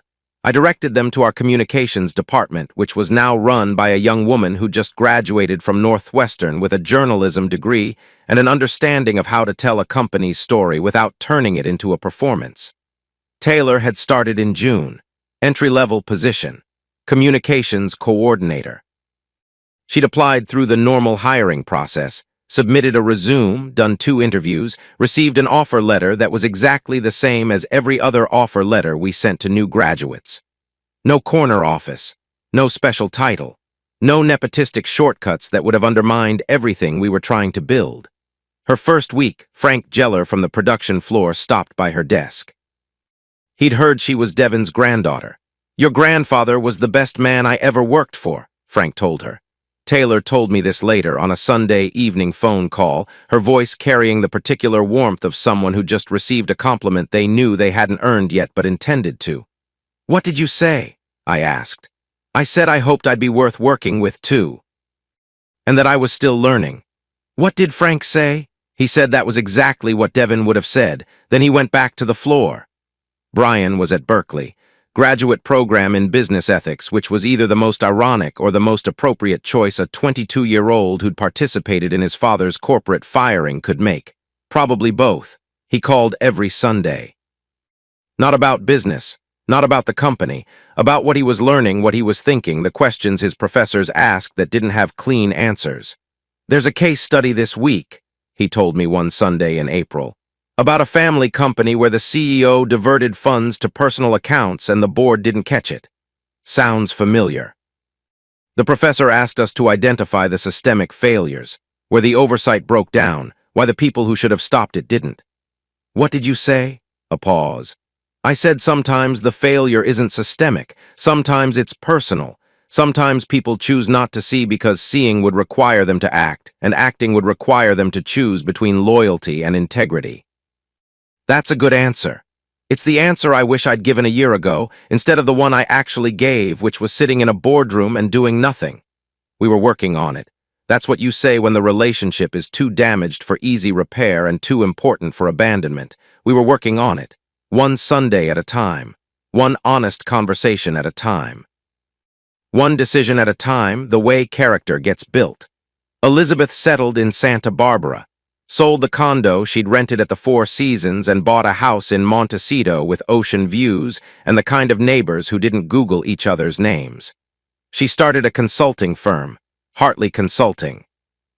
Using her maiden name professionally, which was her right, though I thought Devin might have had opinions about it. I heard she was moderately successful, advising medical startups on market positioning and brand development, which was what she'd always been good at. The surface of things. The presentation. She understood audiences the way I understood circuits, instinctively and precisely, and that skill had value in a world that rewarded visibility. We didn't speak. The divorce proceedings were handled through attorneys. Cole on my side, a new lawyer on hers, the Lowe's Angels firm having departed along with her chances of reversing the board vote. The settlement was straightforward. She kept her 18%, got the Santa Barbara house, received a structured payout from the marital assets that would keep her comfortable for the rest of her life. In return, she dropped all legal challenges and signed a non-disparagement agreement that prevented either of us from speaking publicly about the other. I signed it on a Tuesday afternoon. The pen felt lighter than the Mont Blanc I'd used in the boardroom. Some signatures end things, some just acknowledge endings that already happened. The SEC investigation concluded in July. The findings were referred to the Department of Justice. I don't know what happened after that. It wasn't my story anymore. Elizabeth had her lawyers. The government had its process. The pension fund was whole. The employees were protected. What happened in courtrooms and hearing rooms and the private negotiations between attorneys and prosecutors was between Elizabeth and the consequences she'd built for herself, one decision at a time. The same way character gets built. The same way it gets destroyed. Late evening, October. 8 months and change since a funeral at Riverside Memorial where 14 people congratulated my wife before her father's body was in the ground. I was alone in the office. My office, Devin's office before that. The desk was cleared except for the titanium paperweight and a single folder containing next quarter's production projections. The numbers were good, better than good. The kind of numbers that justified late nights and early mornings and the accumulated weight of decisions made under pressure. Outside the window, Foster City was settling into darkness. The parking lot lights switched on, one by one, automatic sensors responding to the fading sky. Orange pools on gray asphalt. A security guard's flashlight swept across the ground floor in slow arcs. Cars on 101 moved in the distance, their headlights tracing the curve of the highway like signals in a circuit. The chair I was sitting in had been Devon's. Not the executive chair that came with the office, the black leather high back that every CEO sits in because it signals authority. This was the other chair. The one Devon kept in the corner of his office, an old wooden swivel chair with a cracked leather seat and armrests worn smooth from 4 decades of use. He'd bought it at a surplus sale in 1981, the same week he signed the incorporation papers. It was the first piece of furniture Hartley Medical Systems ever owned. I'd found it in a storage closet on the 3rd floor, buried behind filing cabinets and broken monitors. Someone had put it there during Elizabeth's 6-day renovation of the executive suite, when she'd replaced everything that looked old with everything that looked expensive. The chair had survived. Things that are built well usually do. I pulled Devon's letter from the desk drawer. Cream paper. Blue ink, the wax seal long since broken, the envelope soft from handling. I'd read it 4 times now. Each time the words meant something slightly different, the way good writing does, shifting as the reader changes. Patrick, if you're reading this, I'm gone and my daughter has made a terrible mistake. I'm sorry I couldn't fix her. I tried. What I could fix was the company. It's yours now. Don't let her destroy what we built. Devon. I set the letter on the desk, leaned back in the wooden chair. It creaked in the way that old chairs creak, not from weakness but from familiarity, the sound of joints that have learned each other's tolerances over decades of use. The building hummed around me. Climate control. Electrical systems. The quiet machinery of a structure doing what it was designed to do, keeping the temperature stable, the lights on, the spaces functional. Nobody thinks about buildings when they work. The same way nobody thinks about the production line that makes the imaging equipment, or the supply chain that delivers the components, or the pension fund that holds 300 futures in trust. The invisible architecture of things that function. That's what Devon built. Not a brand, not a name, not a legacy in the way people use that word at funerals as shorthand for things they don't understand. He built a system. A machine that took raw materials and engineering talent and turned them into devices that sat in hospitals and saved lives. Every MRI component, every diagnostic module, every piece of imaging equipment that helped a doctor see what the naked eye couldn't, that was Devon's work. Extended through the hands of the people he'd hired and the systems he'd designed and the culture he'd maintained for 43 years. My phone sat on the desk. Dark screen. No messages at this hour. Taylor was at her apartment in Redwood City, probably reading, probably marking up a draft of something she was writing for the company newsletter. She'd been working on a series about Hartley Medical's history, interviewing long-time employees, collecting stories that had never been written down. Frank Geller had given her 4 hours. Nancy Ockhaffer had given her 6. Bill Tremaine had invited her to his house in San Jose and shown her photographs from the original workshop, pictures of Devon in his 30s, sleeves rolled up, grinning at the camera with grease on his hands and a prototype that didn't quite work yet but would. Brian was at Berkeley. He'd called last Sunday. Told me about a paper he was writing on fiduciary responsibility in family-owned corporations. He'd asked if he could interview me, not as his father, as a case study. I'd said yes. We were building something, he and I, not what we'd had before, something new. Slower, more honest. Built on the understanding that trust, once broken, can be repaired but never restored to its original condition. Like the Japanese art of mending broken pottery with gold. The cracks are still there. You just choose to make them beautiful instead of pretending they don't exist. Elizabeth was in Santa Barbara. I didn't think about her often. When I did, it was with the strange, flat distance that comes after grief has run its course. Not forgiveness, not anger, just distance. The recognition that she was a person living a life I was no longer part of, making choices I could no longer influence. She'd tried to build something with my name erased from it. Instead, she'd erased herself. There was a lesson in that, but it wasn't mine to teach her. The city lights blinked outside, Foster City settling into its nighttime rhythm. The security guard's flashlight completed another sweep. On 101, the headlights kept moving, thousands of people going home, each one carrying the particular weight of their own decisions, their own work, their own version of the question that Devon had answered every day for 43 years. Does what I'm building matter? The pension fund was secure. The hospital contracts were producing. The employees were paid fairly and treated with the respect that Devon had insisted on from the first day. The production line I'd redesigned in 2007 was still running, still efficient, still making equipment that worked. The company was profitable, not because of a dramatic turnaround or a genius strategy or any of the words business magazines used to make ordinary competence sound heroic. Because we did the work every day, carefully, without shortcuts. I picked up Devon's letter one more time, read the last line, don't let her destroy what we built. I folded it, put it back in the envelope, put the envelope in the desk drawer. I didn't, I said to the empty room. The wooden chair creaked. The building hummed. Outside, the last light faded from the sky over Foster City, and the stars appeared, faint but present, the way they always are when you stop looking at the noise and start looking at the dark. Hartley Medical System survived. Not because of a name on a building or a letter from a dead man or a boardroom vote that made the national news. Not because of a 62% ownership stake or a marital equity clause or 7 trust entities assembled into a single document on a Sunday night in Palo Alto. It survived because of the work. The actual work. The quiet, unglamorous, essential work of building things that matter and protecting the people who build them. And that, I thought, leaning back in Devon's old wooden chair in the office that smelled like paper and decisions, was exactly how Devon would have wanted it. The building hummed. The stars held. The work continued.